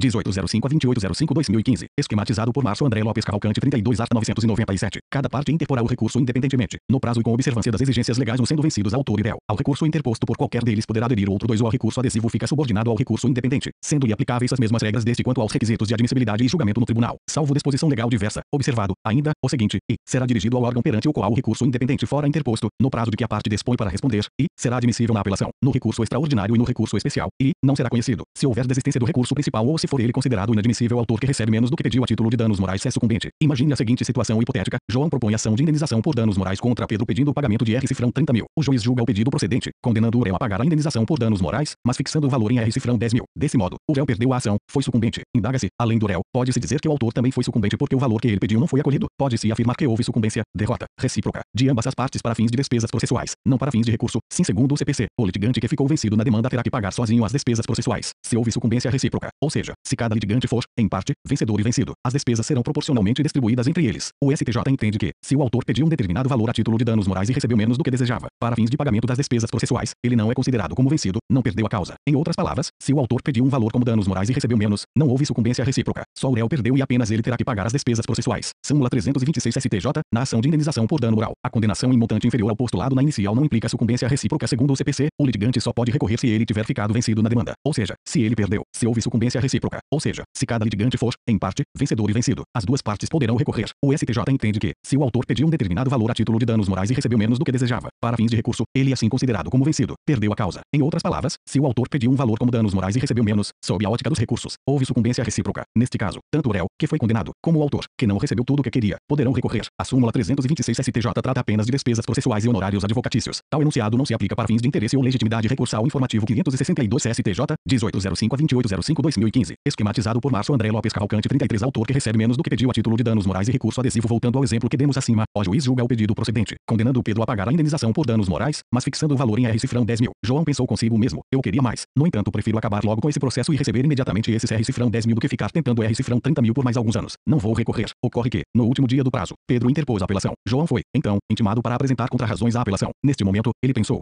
já que esse desgraçado recorreu, então agora eu também quero recorrer para aumentar o valor da indenização, já que vou esperar mesmo. Então quero tentar uma quantia maior. Diante disso, o advogado de João interpõe a apelação na forma adesiva, na prática, chamada simplesmente de recurso adesivo, pedindo a majoração do valor da indenização por danos morais. Pedro apresenta contra-razões alegando que o recurso interposto por João é incabível, considerando que o recurso adesivo só cabe se existir sucumbência recíproca e, no caso, não houve, conforme preconiza a súmula 326 do STJ, na ação de indenização por dano moral, a condenação em montante inferior ao postulado na inicial não implica sucumbência recíproca. A tese de Pedro está correta? Não. O recurso adesivo pode sim ser interposto pelo autor da ação de indenização julgada procedente, quando arbitrado, a título de danos morais, valor inferior ao que era almejado. Isso porque, neste caso, estará configurado o interesse recursal do demandante em ver majorada a condenação, hipótese caracterizadora de sucumbência material. Sucumbência recíproca realmente. Só cabe recurso adesivo se houve sucumbência recíproca. Ou seja, se tanto o autor como o réu perderam na sentença. Sucumbência formal e material. A doutrina faz uma distinção entre sucumbência formal e material. Neves, Daniel Amorim Assumpção. Manual de Direito Processual Civil. Vol único, 2 AED, São Paulo, ED Método, 2011, p. 620 a 622. A sucumbência formal ocorre quando a parte não consegue aquilo que poderia ter processualmente obtido em virtude do pedido formulado ao órgão jurisdicional. B. Sucumbência material. Diz respeito aos aspectos materiais do processo. A análise aqui não é processual, mas sim sobre o bem ou os bens da vida que a parte poderia obter em virtude do processo judicial e que não obteve em razão da decisão judicial. Essa discrepância entre o desejado no mundo prático e o praticamente obtido no processo gera sucumbência material da parte. Todas as vezes que houver sucumbência formal, haverá também a material. Se a parte não conseguiu a providência processual requerida, isso significa que, no mundo real, também não obteve o bem da vida pretendido. Por outro lado, pode haver a sucumbência material sem que exista a sucumbência formal, ou seja, a parte obteve a providência processual, mas não conseguiu exatamente o bem da vida desejado. Se o autor pediu a condenação do réu em R$ 30.000 a título de danos morais e conseguiu a condenação em R$ 10.000, ele ganhou a demanda sob o ponto de vista formal, processual. Não se pode dizer que houve sucumbência formal já que a providência processual requerida foi atendida, o réu foi obrigado a pagar. No entanto, sob o ponto de vista material, o autor teve sim uma sucumbência parcial, derrota parcial. Isso informativo 562 STJ, 1805 a 2805/2015, esquematizado por Márcio André Lopes Cavalcante 34 porque ele não obteve exatamente o bem da vida que pretendia, queria 30 e só teve 10. Logo, neste caso, o autor terá interesse em ver majorada a condenação, hipótese caracterizadora, portanto, da sucumbência material viabilizadora da irresignação recursal. Não se aplica a súmula 326 do STJ porque esse enunciado é baseado na definição da responsabilidade pelo pagamento de despesas processuais e honorários advocatícios. Ele não está relacionado com o interesse recursal. A correta leitura da súmula 326 é a seguinte: para fins de definição de quem irá pagar as despesas processuais e os honorários advocatícios, na ação de indenização por dano moral, a condenação em montante inferior ao postulado na inicial não implica sucumbência recíproca. Logo, se o autor pediu uma quantia a título de danos morais e obteve valor inferior ao desejado, podemos concluir que, sob o ponto de vista formal, ele foi o vencedor da demanda e não terá que pagar as despesas processuais e os honorários advocatícios do réu. Súmula 326 STJ, sob o ponto de vista material, ele foi sucumbente e terá direito de interpor recurso, principal ou adesivo, já que não obteve o exato bem da vida pretendido. Ponto interessante sobre danos morais no CPC 2015. O CPC 2015 afirma que o valor da causa na ação de danos morais deve ser a indenização pretendida pelo autor e que deverá constar expressamente na petição inicial. Confira, art. 292. O valor da causa constará da petição inicial ou da reconvenção e será, v, na ação indenizatória, inclusive afundada em dano moral, o valor pretendido, recurso especial repetitivo limites do julgamento submetido ao rito do art. 543. C do CPC em julgamentos submetidos ao rito do art. 543. C do CPC 1973. Art. 1036 do CPC 2015. Cabe ao STJ traçar as linhas gerais acerca da tese aprovada, descabendo a inserção de soluções episódicas ou exceções que por porventura possam surgir em outros indetermináveis casos, sob pena de se ter de redigir verdadeiros tratados sobre todos os temas conexos ao objeto do recurso. STJ. Corte Especial. EDCL no RSP 1.124.552 CRS. Réu. Luiz Felipe Salomão. Julgado em 6 de maio de 2015. Info 562.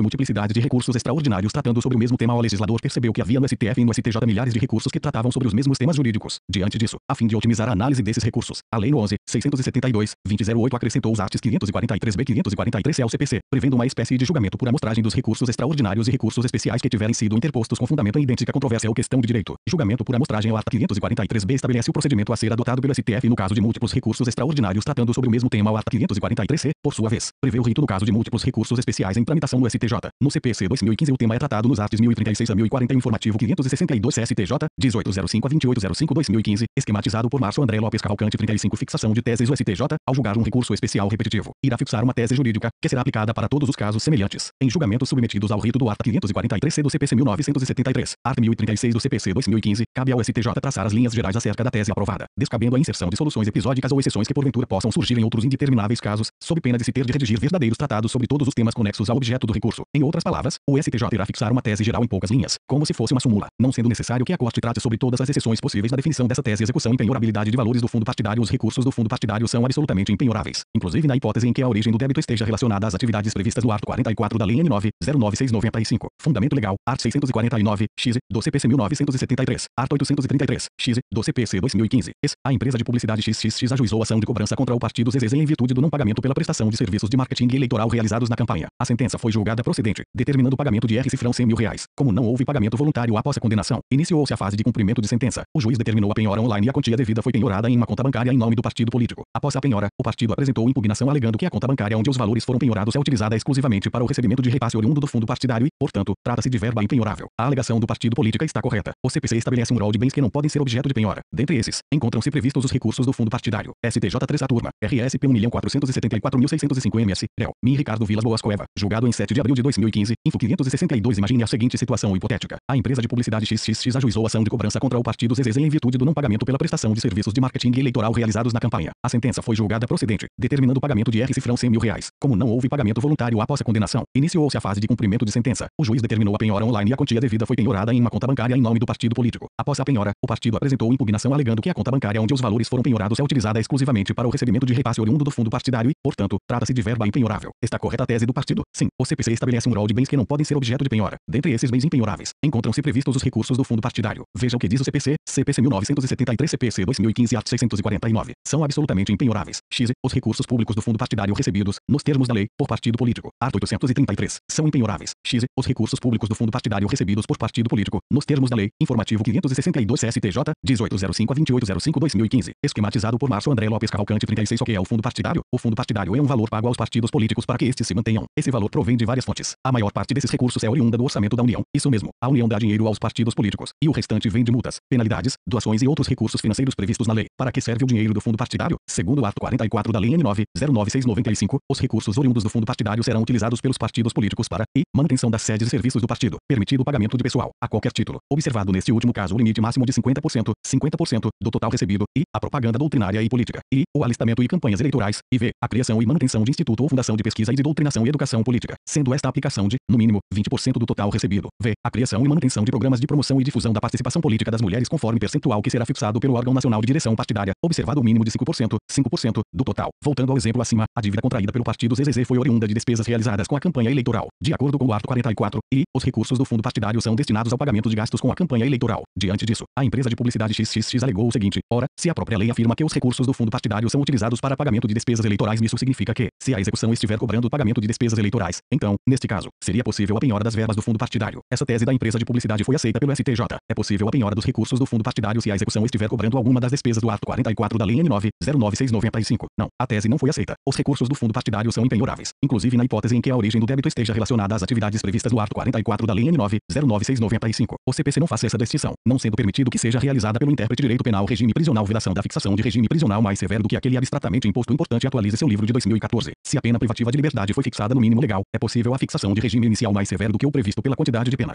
Paulo, réu primário, foi condenado a uma pena de 6 anos de reclusão. As circunstâncias judiciais foram favoráveis. Pode o juiz fixar o regime inicial fechado? Não. A posição que prevalece no STJ é a de que, fixada a pena base no mínimo legal e sendo o acusado primário e sem antecedentes criminais, não se justifica a fixação do regime prisional mais informativo 562 STJ, 1805-2805-2015. Esquematizado por Márcio André Lopes Cavalcante 37 Gavoso. STJ 5 a turma. AGRG no HC 303.275/1 SP. Réu. Min Jorge Mussi. Julgado em 3 de fevereiro de 2015. Assim, por exemplo, no crime de roubo ou emprego de arma de fogo não autoriza, por si só, a imposição do regime inicial fechado Z. Primário réu. A pena base foi fixada no mínimo legal. STJ 5 a turma. HC 309.939 SP. Réu. Min Newton Trisotto. Desembargador convocado do TJSC. Julgado em 28 de abril de 2015. Info 562 regimes prisionais. Existem 3 regimes penitenciários. Fixação do regime inicial ao juiz. Ao prolatar a sentença condenatória, deverá fixar o regime no qual o condenado iniciará o cumprimento da pena privativa de liberdade. A isso se dá o nome de fixação do regime inicial. Os critérios para essa fixação estão previstos no artigo 33 do Código Penal. O que o juiz deve observar na fixação do regime inicial. O juiz, quando vai fixar o regime inicial do cumprimento da pena privativa de liberdade, deve observar 4 fatores. 1. O tipo de pena aplicada, se reclusão ou detenção. 2. O quanto da pena definitiva. 3. Se o condenado é reincidente ou não. 4. As circunstâncias judiciais. Art. 59 do CP. Vamos organizar a aplicação desses 4 fatores. Fechado, semiaberto, aberto, pena cumprida em estabelecimento de segurança máxima ou média, pena cumprida em colônia agrícola, industrial ou estabelecimento similar, pena cumprida em casa de albergado ou estabelecimento adequado. Reclusão ao regime inicial pode ser. Fechado. Se a pena é superior a 8 anos, semiaberto. Se a pena foi maior que 4 e menor que 8 anos. Se o condenado for reincidente, o regime inicial, para esse quantum de pena, é o fechado aberto. Se a pena foi de até 4 anos. Se o condenado for reincidente, o regime inicial, para esse quantum de pena, será o semiaberto ou o fechado. O que irá definir isso vão ser as circunstâncias judiciais. Se desfavoráveis, vai para o fechado. Se favoráveis, vai para o semiaberto. Súmula 269 STJ. É admissível a adoção do regime prisional semiaberto aos reincidentes condenados a pena igual ou inferior a 4 anos se favoráveis às circunstâncias judiciais. Informativo 562 STJ, 1805-2805-2015. Esquematizado por Márcio André Lopes Cavalcante 38. Detenção ao regime inicial pode ser. Fechado. Nunca semiaberto. Se a pena foi maior que 4 anos, aberto. Se a pena foi de até 4 anos. Se o condenado for reincidente, o regime inicial é o semiaberto. Vimos acima que o regime inicial da detenção nunca será o fechado. No entanto, o condenado que está cumprindo pena por conta de um crime punido com detenção poderá ir para o regime fechado caso cometa falta grave e seja sancionado com a regressão. Sim, é possível. Nesse caso, no entanto, não estaremos mais falando em regime inicial. Atenção, o que vimos nesses 2 quadros são as regras gerais. Vamos agora fazer uma pergunta que reflete uma exceção a esse quadro. É possível que seja imposto ao condenado primário um regime inicial mais rigoroso do que o previsto para a quantidade de pena aplicada? Se uma pessoa for condenada a 6 anos de reclusão, pode o juiz fixar o regime inicial fechado? Sim, é possível, desde que o juiz apresente motivação idônea na sentença. Súmula 719 STF. A imposição do regime de cumprimento mais severo do que a pena aplicada a permitir exige motivação idônea. O juiz pode fundamentar a imposição do regime mais severo devido ao fato do crime praticado ser, abstratamente, um delito grave.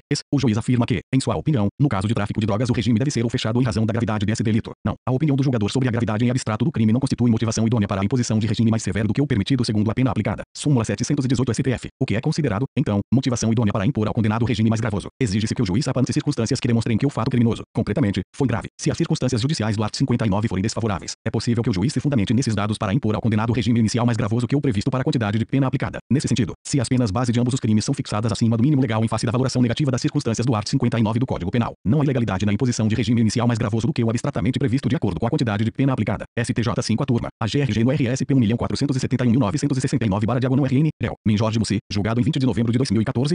Paulo. Réu primário. Foi condenado a uma pena de 6 anos de reclusão. Em regra, o regime inicial seria o semiaberto. Ocorre que as circunstâncias judiciais foram extremamente desfavoráveis a ele. Nesse caso, o juiz, fundamentando sua decisão nesses dados, poderia impor a Paulo o regime inicial fechado. Informativo 562 STJ, 1805-2805-2015. Esquematizado por Márcio André Lopes Cavalcante 39. Se a pena privativa de liberdade foi fixada no mínimo legal, é possível a fixação de regime inicial mais severo do que o previsto pela quantidade de pena.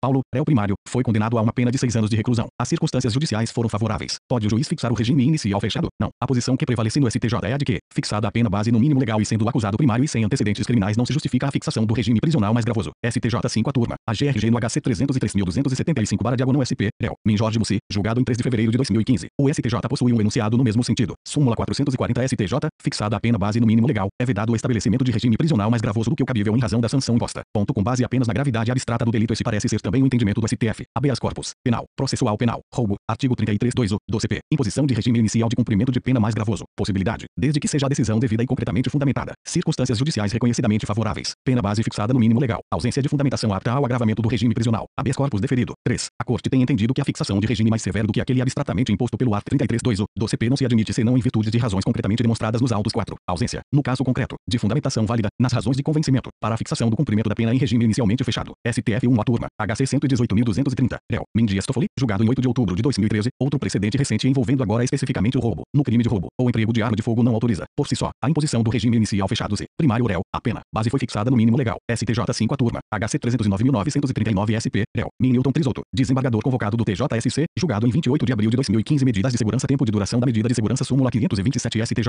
O tempo de duração da medida de segurança não deve ultrapassar o limite máximo da pena abstratamente combinada ao delito praticado. STJ 3 a sessão. Aprovada em 13 de maio de 2015. DJ é 18 de maio de 2015. Conceito e natureza jurídica. Sanção penal é a resposta dada pelo Estado à pessoa que praticou uma infração penal. penal. Existem duas espécies de sanção penal. A. Pena. B. Medida de segurança. Medida de segurança é a modalidade de sanção penal com finalidade exclusivamente preventiva e de caráter terapêutico, destinada a tratar inimputáveis e semi-imputáveis portadores de periculosidade, com o escopo de evitar a prática de futuras infrações penais. Mação Kleber. Direito Penal Esquematizado. São Paulo. Método 2012, P815. Assim, a medida de segurança é aplicável para o indivíduo que praticou uma conduta típica ilícita, mas, informativo 562 CSTJ, 1805 a 2805 2015, esquematizado por Márcio André Lopes Cavalcante 40 do tempo do fato. Ele era totalmente incapaz, inimputável, ou parcialmente capaz, semi-imputável, de entender o caráter ilícito de sua conduta e de se autodeterminar segundo tal entendimento. Em razão disso, em vez de receber uma pena, ele estará sujeito a receber uma medida de segurança. Avena, Norberto. Execução penal esquematizado. São Paulo. Método P363. Qual é o procedimento necessário para se constatar a necessidade ou não de aplicação da medida de segurança? Se houver séria dúvida sobre a integridade mental do acusado, o juiz determina a instauração de um incidente de insanidade mental. O réu será submetido a um exame médico legal que irá diagnosticar se ele, ao tempo da ação ou da omissão criminosa, tinha capacidade de entender o caráter ilícito do fato ou de determinar-se de acordo com esse entendimento. Quais as conclusões que o juiz pode chegar com o incidente da insanidade? Após o incidente com base nas conclusões do médico perito, o juiz poderá concluir que o réu é imputável. Nesse caso, ele será julgado normalmente e poderá ser condenado a uma pena inimputável, se ficar provado que o agente é inimputável, ou seja, que por doença mental ou desenvolvimento mental incompleto ou retardado ele era, ao tempo da ação ou da omissão, inteiramente incapaz de entender o caráter ilícito do fato ou de determinar-se de acordo com esse entendimento. Ele ficará isento de pena, art. 26 do CP, e poderá ou não receber uma medida de segurança, a depender de existirem ou não provas de que praticou o fato típico ilícito, semi-imputável. Se ficar provado que, em virtude de perturbação de saúde mental ou por desenvolvimento mental incompleto ou retardado, o agente não era inteiramente capaz de entender o caráter ilícito do fato ou de determinar-se de acordo com esse entendimento, ele poderá 1. Ser condenado, mas sua pena será reduzida de 3 a 2/3, nos termos do parágrafo único do art. 26 do CP, ou 2. Receber medida de segurança, se ficar comprovado que necessita de especial tratamento curativo, art. 98 do CP. Espécies de medida de segurança. Existem duas espécies de medida de segurança, art. 96 do CP, detentiva, internação, restritiva, tratamento ambulatorial, consiste na internação do agente em de custódia e tratamento psiquiátrico, OBS. Se não houver hospital de custódia, a internação deverá ocorrer em outro estabelecimento adequado. O hospital consiste na determinação de que o agente se sujeite a tratamento ambulatorial. É chamada de detentiva porque representa uma forma de privação da liberdade do agente. O agente permanece livre, mas tem uma restrição em seu direito, qual seja, a obrigação de se submeter a tratamento ambulatorial. Critério para a escolha da internação ou tratamento ambulatorial. O caput do art. 97 do CP determinou o seguinte critério para guiar o juiz no momento de fixar a medida de segurança cabível. Se o agente praticou o fato punido com reclusão, ele receberá, obrigatoriamente, a medida de internação. Por outro lado, se o agente praticou o fato punido com detenção, o juiz, com base na periculosidade do agente, poderá submeter-o à medida de internação ou tratamento ambulatorial. OBS. Esse critério é alvo de críticas da doutrina e da jurisprudência e você encontrará julgados abrandando o rigor e concedendo tratamento ambulatorial para pessoas que praticaram fatos punidos com reclusão. No entanto, em provas, o mais comum é ser cobrada a redação do art. 97 do CP informativo 562 CSTJ,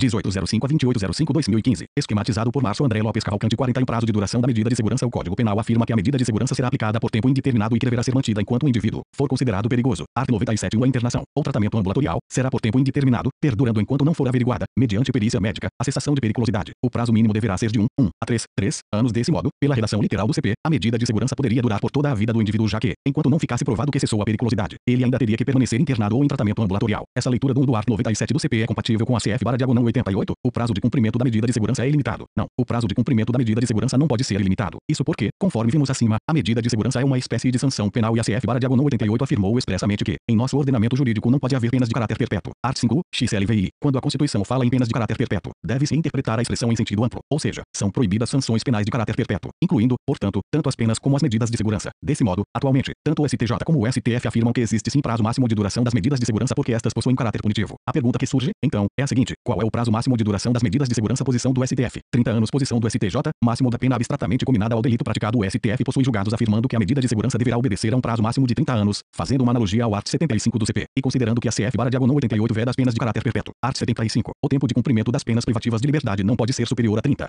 anos. Esta Corte já afirmou o entendimento no sentido de que o prazo máximo de duração da medida de segurança é o previsto no art. 75 do CP, ou seja, 30 anos. STF 1 a turma, HC 107.432, réu, Min Ricardo Lewandowski, julgado em 24 de maio de 2011, súmula 527 STJ, o tempo de duração da medida de segurança não deve ultrapassar o limite máximo da pena abstratamente combinada ao delito praticado.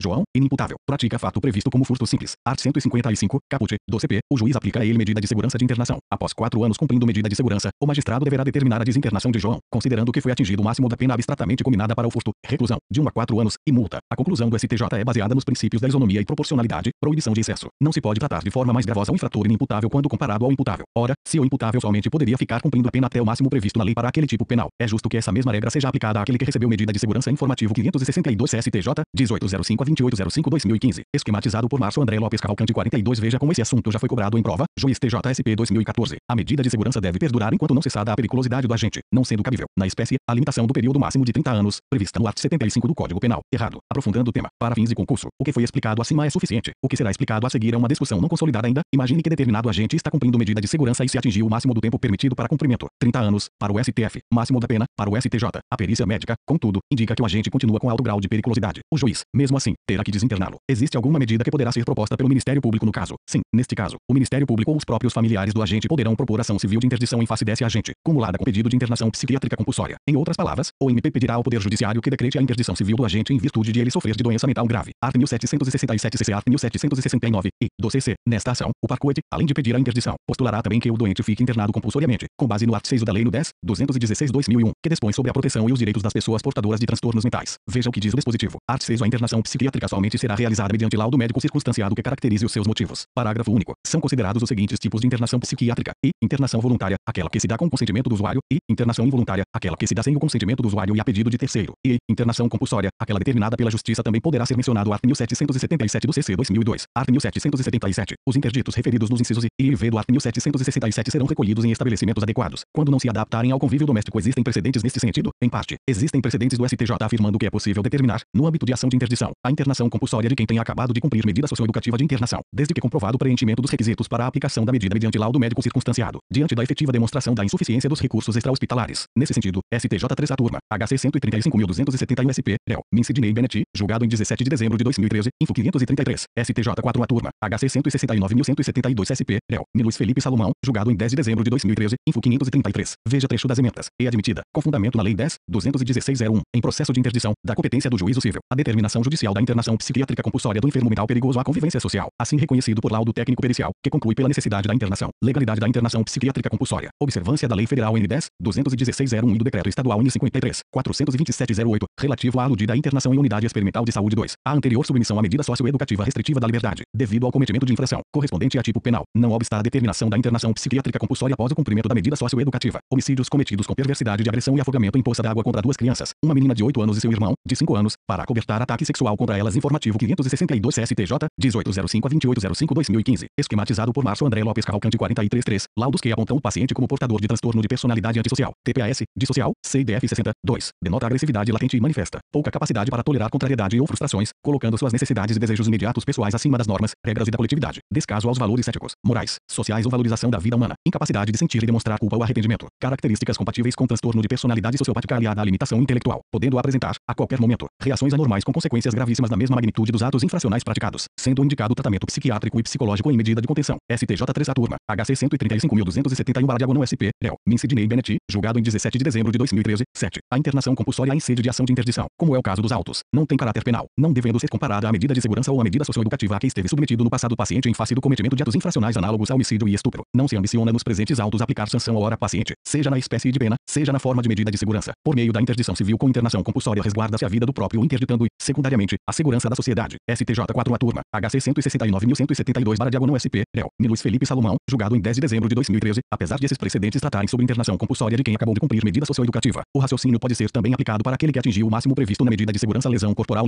qualificado pela deformidade permanente e posterior cirurgia plástica reparadora importante. Alguns livros defendem o contrário à qualificadora deformidade permanente do crime de lesão corporal. Art. 129.2 e V, do CP, não é afastada por posterior cirurgia estética reparadora que elimine ou minimize a deformidade na vítima. Isso porque, o fato criminoso é valorado no momento de sua consumação, não afetando providências posteriores, notadamente quando não usuais, pelo risco ou pelo custo, como cirurgia plástica ou de tratamentos prolongados, dolorosos ou geradores do risco de vida, e promovidas a critério exclusivo da vítima. STJ 6A turma, HC 306.677 RJ, réu, Min Erickson Maranhão, desembargador convocado do TJSP, réu para acórdão Min Nefi Cordeiro, julgado em 19 de maio de 2015, info 562. Ponto lesão corporal gravíssima em virtude de deformidade permanente. O art. 129 do Código Penal prevê o crime de lesão corporal. No 2 estão previstas as hipóteses chamadas pela doutrina de lesão corporal gravíssima. Veja o que diz o inciso IV, art. 129.2 se resulta, IV, deformidade permanente, pena, reclusão, de 2 a 8 anos. Informativo 562 CSTJ, 1805/2805/2015, esquematizado por Márcio André Lopes Cavalcante 44. Imagine agora a seguinte situação: João, com uma garrafa de vidro quebrada, desfere golpe na face de Pedro, causando-lhe enorme corte na bochecha, que se transforma em cicatriz parecida com a do jogador francês Ribéry ou do lutador José Aldo. O Ministério Público oferece denúncia contra João por lesão corporal gravíssima, art. 129.2 IV, do CP. Ocorre que, antes de o processo ser julgado, Pedro é submetido à cirurgia plástica reparadora, operação que é bem sucedida, sendo eliminada a cicatriz outrora existente. Diante disso, a defesa pede que a qualificadora da deformidade permanente seja excluída da imputação. O pedido da defesa foi aceito? Não. A qualificadora deformidade permanente do crime de lesão corporal, art. 129.2 IV, do CP, não é afastada por posterior cirurgia estética reparadora que elimine ou minimize a deformidade na vítima. Isso porque, o fato criminoso é valorado no momento de sua consumação, não afetando providências posteriores, notadamente quando não usuais, pelo risco ou pelo custo, como cirurgia plástica ou de tratamentos prolongados, dolorosos ou geradores do risco de vida, e promovidas a critério exclusivo da vítima. Cuidado, a grande maioria dos livros defende posição contrária ao que foi decidido pelo STJ. Assim, muita atenção para o tipo de pergunta que será feita na hora da prova para não se lembrar do que leu no livro e errar a questão, especialmente em concursos estelionato hipótese hipótese de inaplicabilidade do princípio da consunção com furto roubo importante atenção. Ministério Público ao delito de estelionato não será absorvido pelo de roubo na hipótese em que o agente, dias após roubar um veículo e os objetos pessoais dos seus ocupantes, entre eles um talonário de cheques, visando obter vantagem ilícita, preenche uma de suas folhas e, diretamente na agência bancária, tenta sacar a quantia nela lançada. A falsificação da cartula não é mero exaurimento do crime antecedente. Isso porque a diversidade de desígnios e de bens jurídicos lesados. Dessa forma, inaplicável o princípio da consunção. STJ 5 a turma. HC 309.939 SP. Réu. Milton Trisotto. Desembargador convocado do TJSC, julgado em 28 de abril de 2015. Info 562. Imagine a seguinte situação adaptada. João roubou a bolsa contendo a carteira da vítima. Dentre os documentos contidos na bolsa estava o talão de cheques e a carteira de identidade da lesada. Alguns dias depois, João preencheu uma das folhas do talonário e falsificou a assinatura da correntista emitindo um cheque em seu favor. Em seguida foi até o banco para descontar a cartula. A funcionária do banco, contudo, suspeitou do comportamento do agente e acionou a polícia que o prendeu em flagrante. O Ministério Público denunciou João pela prática de roubo consumado, art. 157 do CP, e também por estelionato tentado, art. 171 CC art. 14, e, do CP informativo 562 CSTJ, 1805 a 2805/2015, esquematizado por Márcio André Lopes Cavalcante 45. Tese da defesa. A Defensoria Pública alegou que não é possível condenar o réu pelo crime de estelionato porque esta conduta encontra-se ligada com crime de roubo, caracterizando apenas o seu exaurimento, post facto impunível. Para a defesa, ao ir descontar o cheque roubado, o autor do roubo está apenas tentando exaurir o crime de roubo, qual seja obter vantagem ilícita. Deve-se aplicar o princípio da consunção. O STJ acatou a tese da defesa. Pode-se considerar que o estelionato foi absolvido? Não. O delito de estelionato não será absorvido pelo de roubo na hipótese em que o agente, dias após roubar um veículo e os objetos pessoais dos seus ocupantes, entre eles um talonário de cheques, visando obter vantagem ilícita, preenche uma de suas folhas e, diretamente na agência bancária, tenta sacar a quantia nela lançada. O STJ entendeu que a falsificação da cartula, cheque, no caso, não é mero exaurimento do crime antecedente. Isso porque a diversidade de desígnios e de bens jurídicos lesados. Dessa forma, inaplicável o princípio da consunção. O STJ já possuía um precedente nesse sentido. 1. Pelo princípio da consunção, também conhecido como princípio da absorção, ainda que praticadas duas ou mais condutas subsumíveis a tipos legais diversos, pune-se apenas uma conduta, restando as demais absorvidas, quando estas constituam meramente partes de um fim único. 2. Não tem aplicação o princípio da consunção na hipótese em que o agente subtrai para si os bens guardados no armário do colega de trabalho, dinheiro e folhas de cheque, e depois obtém para si vantagem ilícita, em prejuízo de instituição bancária, mediante a falsificação das cartulas. STJ 6 a turma. RSP 1.111.754/SP. Réu. Maria Tereza de Assis Moura, julgado em 19 de novembro de 2012. O estelionato constitui crime com desígnios autônomos em face de vítima diversa e não post facto impunível, não ficando, assim, absorvido pelo furto direito processual penal. Ação penal. Princípio da indivisibilidade da ação penal privada. Importante. O princípio da indivisibilidade significa que a ação penal deve ser proposta contra todos os autores e partícipes do delito. Segundo a posição da jurisprudência, o princípio da indivisibilidade só se aplica para a ação pena privada. Art. 48 do CPP. O que acontece se a ação penal privada não for proposta contra todos? O que ocorre se um dos autores ou partícipes, podendo ser processado pelo querelante, ficar de fora? Qual é a consequência do desrespeito ao princípio da indivisibilidade se a omissão foi voluntária, deliberada, se o querelante deixou, deliberadamente, de oferecer queixa contra um dos autores ou partícipes? O juiz deverá rejeitar a queixa e declarar a extinção da punibilidade para todos. Art. 104 e 109, v, do CP. Todos ficarão livres do processo se a omissão foi involuntária. OMP deverá requerer a intimação do querelante para que ele faça o aditamento da queixa-crime, inclua os demais coautores ou partícipes que ficaram de fora. Informativo 562 CSTJ, 1805 a 2805/2015, esquematizado por Márcio André Lopes Cavalcante 46. Assim, conclui-se que a não inclusão de eventuais suspeitos na queixa-crime não configura, por si só, renúncia tácita ao direito de queixa. Para o reconhecimento da renúncia tácita ao direito de queixa, exige-se a demonstração de que a não inclusão de determinados autores ou partícipes na queixa-crime se deu de forma deliberada pelo querelante. STJ 5 a turma. RHC 55.142 MG. Réu. Felix Fischer, julgado em 12 de maio de 2015. Info 562. Ação penal e princípio da indivisibilidade. Conceito. Quando estudamos o assunto ação penal, um tema muito importante é o princípio da indivisibilidade. O princípio da indivisibilidade significa que a ação penal deve ser proposta contra todos os autores e partícipes do delito. Se o crime foi cometido por A e por B, a ação penal deverá ser ajuizada contra os dois, não podendo, em regra, ser proposta apenas contra um deles, salvo se houver algum motivo jurídico que autorize. Um deles já morreu, é doente mental, é menor de 18 anos, não há provas contra ele, etc. Previsão. O princípio da indivisibilidade está previsto no art. 48 do CPP. Art. 48. A queixa contra qualquer dos autores do crime obrigará ao processo de todos, e o Ministério Público velará pela sua indivisibilidade. Repare que o art. 48 acima fala em queixa, nome da peça da ação penal privada. Diante disso, indaga-se, o princípio da indivisibilidade aplica-se também para a ação penal pública. Denúncia. Sobre o tema, existem duas correntes principais. Se não, o princípio da indivisibilidade é aplicado tanto para as ações penais privadas como para as ações penais públicas. O princípio da indivisibilidade é aplicado apenas para as ações penais privadas, conforme prevê o art. 48 do CPP. Havendo indícios de autoria contra os coautores e partícipes, o Ministério Público deverá denunciar todos eles. Ação penal privada. Princípio da indivisibilidade. Ação penal pública. Princípio da divisibilidade é o entendimento de Renato Brasileiro, Fernando da Costa Tourinho Filho, Auri Lopes Júnior e outros. É a posição que prevalece no STJ e STF. O que acontece se a ação penal privada não for proposta contra todos? O que ocorre se um dos autores ou partícipes, podendo ser processado pelo querelante, ficar de fora? Qual é a consequência do desrespeito ao princípio da indivisibilidade? Depende, se a omissão foi voluntária, deliberada, se a omissão foi involuntária, se ficar demonstrado que o querente, aquele que propõe ação penal privada, deixou, de forma deliberada, de oferecer a queixa contra um ou mais autores ou partícipes. Neste caso, deve-se entender que houve de sua parte uma renúncia tácita. João e Pedro praticaram o crime contra Maria. Ela propõe a queixa apenas contra João e deixou Pedro de fora porque é seu amigo. Entende-se que se ficar demonstrado que a omissão de algum nome foi involuntária, o crime foi praticado por João e Pedro, mas o querelante não sabia da participação deste último. Então, neste caso, o Ministério Público deverá requerer a intimação do querelante para que ele faça o aditamento da queixa-crime e inclua os demais coautores ou partícipes que ficaram de fora. Informativo 562 CSTJ, 1805 a 2805/2015, esquematizado por Márcio André Lopes Cavalcante 47. A explicação acima foi baseada na obra de Lima, Renato Brasileiro de Manual de Processo Penal 3AD, Salvador, Juspodivin, 2015, p. 233 a 234. Veja um precedente do STJ que corrobora essa ideia. Ela renunciou tacitamente ao seu direito de processar Pedro. Ocorre que Maria não se apercebeu que renunciando o direito de queixa em relação a Pedro, isso também beneficiará João. Isso porque o CPP prevê que a renúncia ao exercício do direito de queixa, em relação a um dos autores do crime, a todos se estenderá. Art. 49. Em suma, se o querelante deixou, deliberadamente, de oferecer queixa contra um dos autores ou partícipes, o juiz deverá rejeitar a queixa e declarar a extinção da punibilidade para todos. Art. 104 e 109, v, do CP. Todos ficarão livres do processo se o querelante fizer o aditamento. O processo continuará normalmente se o querelante se recusar expressamente ou permanecer inerte. O juiz deverá entender que houve renúncia. Art. 49 do CPP. Assim, deverá extinguir a punibilidade em relação a todos os envolvidos. OBS. O querelante só poderá incluir o outro autor partícipe se ainda estiver dentro do prazo decadencial de 6 meses. O reconhecimento da renúncia tácita ao direito de queixa exige a demonstração de que a não inclusão de determinados autores ou partícipes na queixa-crime se deu de forma deliberada pelo querelante. STJ 5 a turma. HC 186.405/RJ. Réu. Min Jorge Mussi. Julgado em 2 de dezembro de 2014. Competência no caso de tráfico transnacional de drogas pelo correio súmula 528 STJ.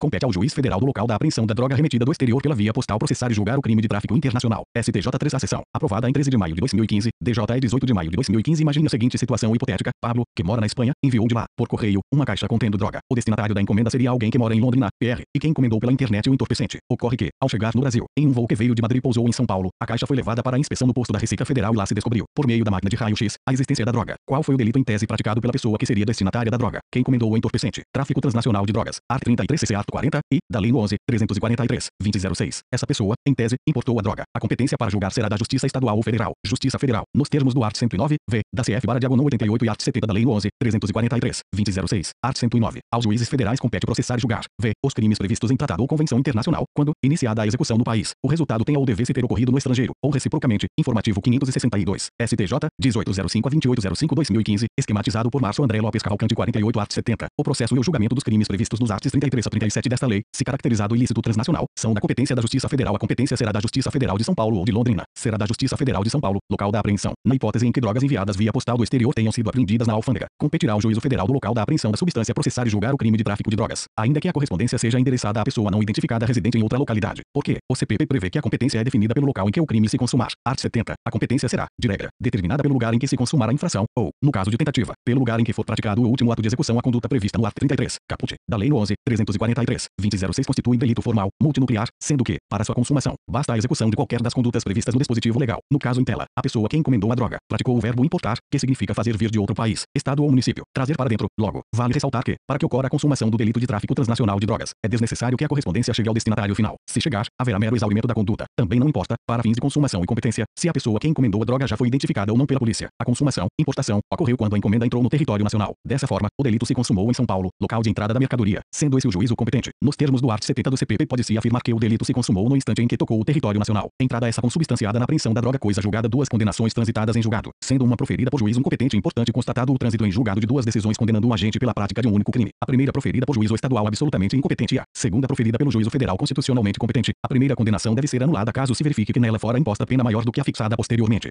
João praticou um roubo, com arma de fogo, contra uma agência própria dos Correios. Logo, a competência seria da Justiça Federal. Art. 109 e v, da CF/88. Ocorre que, por equívoco, foram iniciados dois processos sobre este mesmo crime, um na Justiça Estadual e outro na Justiça Federal. Assim, João foi condenado a 8 anos pelo crime na Justiça Estadual. Esta sentença transitou em julgado. 2 meses depois, João foi novamente condenado, pelo mesmo delito, na Justiça Federal, recebendo uma pena de 6 anos de reclusão. Essa decisão também transitou em julgado. STJ 5 a turma. HC 297.482 CE. Réu. Min Felix Fischer. Julgado em 12 de maio de 2015. Info 562. Informativo 562 STJ. 1805 a 2805/2015. Esquematizado por Márcio André Lopes Cavalcante 49 ACF/88. Ao dispor sobre a competência penal da Justiça Federal. Prevê. Art. 109. Aos juízes federais compete processar e julgar. E v. Os crimes políticos e as infrações penais praticadas em detrimento de bens, serviços ou interesse da União ou de suas entidades autárquicas ou empresas públicas. Excluídas as contravenções e ressalvada a competência da Justiça Militar e da Justiça Eleitoral. Se o crime é praticado contra a sociedade de economia mista de que participe a União, Banco do Brasil, Petrobras etc., a competência será da Justiça Federal. Não. Súmula 42 CSTJ. Compete à Justiça Comum Estadual processar e julgar as causas cíveis em que é parte sociedade de economia mista e os crimes praticados em seu detrimento. Se o crime é cometido em detrimento de empresa pública federal, a competência é da Justiça Federal. Sim, trata-se de redação literal do art. 109 e v da CF/88. De quem é a competência em caso de crimes praticados contra agências da ST? Depende. A ST, Empresa Brasileira de Correios e Telégrafos, é uma empresa pública federal. No entanto, existem 3 regimes de exploração econômica das agências da ST: agência própria dos Correios, quando o serviço é explorado diretamente pela empresa pública; agência franqueada, quando a exploração do serviço é feita por meio de particulares que assinam um contrato de franquia com os Correios; agência de Correios comunitária. A competência será da Justiça Federal. Imagine agora a seguinte situação adaptada: João praticou um roubo, com arma de fogo, contra uma agência própria dos Correios. Logo, a competência seria da Justiça Federal. Art. 109 e v, da CF/88. Ocorre que, por equívoco, foram iniciados dois processos sobre este mesmo crime, um na Justiça Estadual e outro na Justiça Federal. Assim, João foi condenado a 8 anos pelo crime na Justiça Estadual. Esta sentença transitou em julgado. 2 meses depois, João foi novamente condenado, pelo mesmo delito, na Justiça Federal,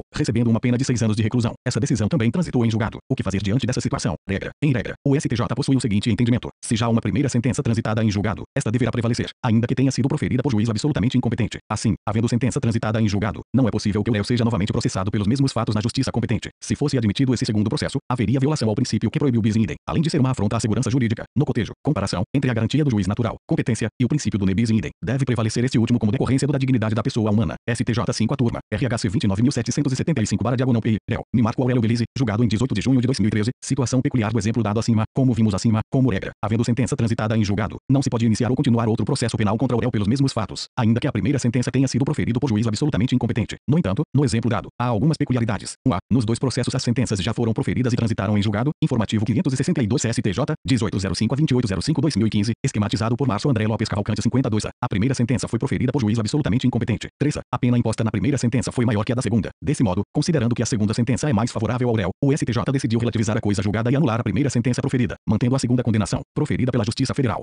Execução penal. Falta grave pela prática de crime doloso não exige trânsito em julgado de sentença condenatória. Súmula 526 STJ. O reconhecimento de falta grave decorrente do cometimento de fato definido como crime doloso no cumprimento da pena prescinde do trânsito em julgado de sentença penal condenatória no processo penal instaurado para a apuração do fato. STJ 3 a sessão. Aprovada em 13 de maio de 2015. DJ 18 de maio de 2015. Disciplina ao condenado que está cumprindo pena, bem como o preso provisório. Possuem o dever de cumprir determinadas normas disciplinares. A lei trata sobre o tema nos artes 44 a 60. Art. 44. A disciplina consiste na colaboração com a ordem, na obediência às determinações das autoridades e seus agentes e no desempenho do trabalho. Parágrafo único. Estão sujeitos à disciplina o condenado a pena privativa de liberdade ou restritiva de direitos e o preso provisório. Essas normas disciplinares deverão ser explicadas ao réu ou condenado tão logo ele seja preso ou inicie o cumprimento da pena. Art. 46. O condenado ou denunciado, no início da execução da pena ou da prisão, será cientificado das normas disciplinares faltas disciplinares caso o indivíduo descumpra alguma das normas de disciplina impostas. Dizemos que ele praticou uma falta disciplinar. As faltas disciplinares classificam-se em leves, médias e graves. Faltas leves e médias são definidas pela legislação local, estadual, que deverá prever ainda as punições aplicáveis. Faltas graves estão previstas nos artigos 50 a 52 da LEP. Vale lembrar que a competência para legislar sobre direito penitenciário é concorrente, conforme determina o art. 24 e da CF/88. Sanções disciplinares. Se ficar realmente comprovado que o reeducando praticou uma falta, ele receberá uma sanção disciplinar. Como vimos, no caso de faltas leves e médias, as sanções disciplinares devem ser definidas pela lei estadual. Na hipótese de faltas graves, a própria lei é quem as prevê. Informativo 562 STJ, 1805 a 2805/2015, esquematizado por Márcio André Lopes Cavalcante 51. Falta grave. A Lei de Execução Penal, Lei no 7, 210/84, prevê as situações que configuram falta grave. As situações de falta grave irão variar conforme o condenado esteja cumprindo pena privativa de liberdade ou restritiva de direitos. Hipóteses de falta grave para réus que estejam cumprindo pena privativa de liberdade estão previstas no art. 50 da LEP. Hipóteses de falta grave para réus que estejam cumprindo pena restritiva de direitos estão elencadas no art. 51 da LEP. Hipótese de falta grave aplicável tanto para réus que estejam cumprindo pena privativa de liberdade como para condenados a pena restritiva de direitos. Prática de crime doloso. Art. 52, caput. 1 à parte. Para que seja aplicada a sanção disciplinar por falta grave, exige-se a realização de processo administrativo disciplinar. Sim, a aplicação das sanções disciplinares somente poderá ocorrer após ter sido instaurado o procedimento administrativo disciplinar. Isso está previsto expressamente na LEP. Art. 59. Praticada a falta disciplinar, deverá ser instaurado o procedimento para sua apuração, conforme regulamento, assegurado o direito de defesa. Parágrafo único. A decisão será motivada. Vale ressaltar, ainda, que nesse procedimento administrativo, o apenado deverá ser assistido por advogado ou defensor público para o reconhecimento da prática de falta disciplinar. No âmbito da execução penal, é imprescindível a instauração de procedimento administrativo pelo diretor do estabelecimento prisional, assegurado o direito de defesa, a ser realizado por advogado constituído ou defensor público nomeado. STJ 3 a sessão. RSP 1.378.557/RS. Réu. Marco Aurélio Belize, julgado em 23 de outubro de 2013. Recurso repetitivo à súmula vinculante no 5 STF, a qual dispõe que a falta de defesa técnica por advogado no processo administrativo disciplinar não ofende a Constituição. Não se aplica à execução penal. STF 2 a turma. RE 398.269. Réu. Mingimar Mendes, julgado em 15 de dezembro de 2009. Se o Estado demorar muito tempo para punir o condenado que praticou uma falta disciplinar, poderá haver a prescrição. Existe prescrição de infrações disciplinares? Sim, existe prescrição de infrações disciplinares. E qual é o prazo? Não existe lei federal prevendo prazo prescricional. Por essa razão, a jurisprudência aplica, por analogia, o menor prazo prescricional existente no Código Penal, qual seja o de 3 anos, previsto no art. 109-v do CP. Diante da inexistência de legislação específica quanto ao prazo de prescrição para a aplicação de sanção disciplinar, deve-se utilizar o disposto no art. 109 do Código Penal, levando-se em consideração o menor lapso prescricional previsto. STJ 5 a turma. RHC 37.428/SP. Réu. Milaurita Vaz, julgado em 4 de fevereiro de 2014. Assim, se entre o dia da infração disciplinar e a data de sua apreciação tiver transcorrido prazo superior a 3 anos, a prescrição restará configurada. Prática de fato previsto como crime doloso, como vimos no tópico anterior. A lei prevê uma hipótese que constitui falta grave tanto para condenados que estejam cumprindo pena privativa de liberdade como para os que estejam cumprindo pena restritiva de direitos. Trata-se da prática de crime doloso. Situação trazida pelo art. 52, caput. 1 a parte da LEP. Veja, art. 52. A prática de fato previsto como crime doloso constitui falta grave. OBS. 1. A prática de crime culposo não configura falta grave. Ok, eu sei que é óbvio, mas eu precisava dizer informativo 562 CSTJ, 1805/28/05/2015, esquematizado por Márcio André Lopes Cavalcante 52 OBS. 2. A prática de delito preterdoloso é considerada crime doloso para fins de falta grave. OBS. 3. A doutrina afirma que a tentativa da prática de crime doloso também configura falta grave em virtude do que dispõe o artigo 49, parágrafo único, da LEP. Pune-se a tentativa com a sanção correspondente à falta consumada. Assim, o apenado que tenta praticar crime doloso incorre em falta grave. Para que o reeducando seja punido administrativamente com a sanção disciplinar da falta grave, é necessário que, antes disso, ele já tenha sido condenado judicialmente pela prática do crime doloso. Em outras palavras, para que se puna administrativamente a falta grave, exige-se prévia sentença judicial condenatória. Não, para que o reeducando seja punido administrativamente com a sanção disciplinar da falta grave, não é necessário que, antes disso, ele seja condenado judicialmente pela prática do crime doloso. Esse é o entendimento consolidado no STJ. O reconhecimento de falta grave decorrente do cometimento de fato definido como crime doloso no cumprimento da pena prescinde do trânsito em julgado de sentença penal condenatória no processo penal instaurado para a apuração do fato. STJ 3 a seção. RSP 1.336.561/RS. RELP Acórdão-me Maria Tereza de Assis Moura. Julgado em 25 de setembro de 2013. Recurso repetitivo. Os três principais argumentos para sustentar esse entendimento são os seguintes. 1. Para configurar falta grave. O artigo 52 da LEP não exige a condenação por crime doloso. O referido artigo menciona que a prática de fato previsto como crime doloso já representa falta grave. 2. Caso fosse necessário aguardar a condenação do réu com trânsito em julgado, a previsão do artigo 52 seria inócua. Na prática, uma vez que um processo penal, para transitar em julgado, demora, em regra, anos, havendo assim possibilidade concreta de o réu terminar o cumprimento da pena anterior sem que tivesse sido julgado o novo delito cometido. 3. O procedimento administrativo de apuração e punição pela falta grave decorrente da prática de crime doloso deve respeitar a ampla defesa e o contraditório, de forma que não há prejuízo ao apenado. Com o intuito de divulgar ainda mais esse entendimento, tornando-o mais difundido e seguido pelos juízes e tribunais, o STJ resolveu editar um enunciado espelhando tal conclusão. Súmula 526 STJ.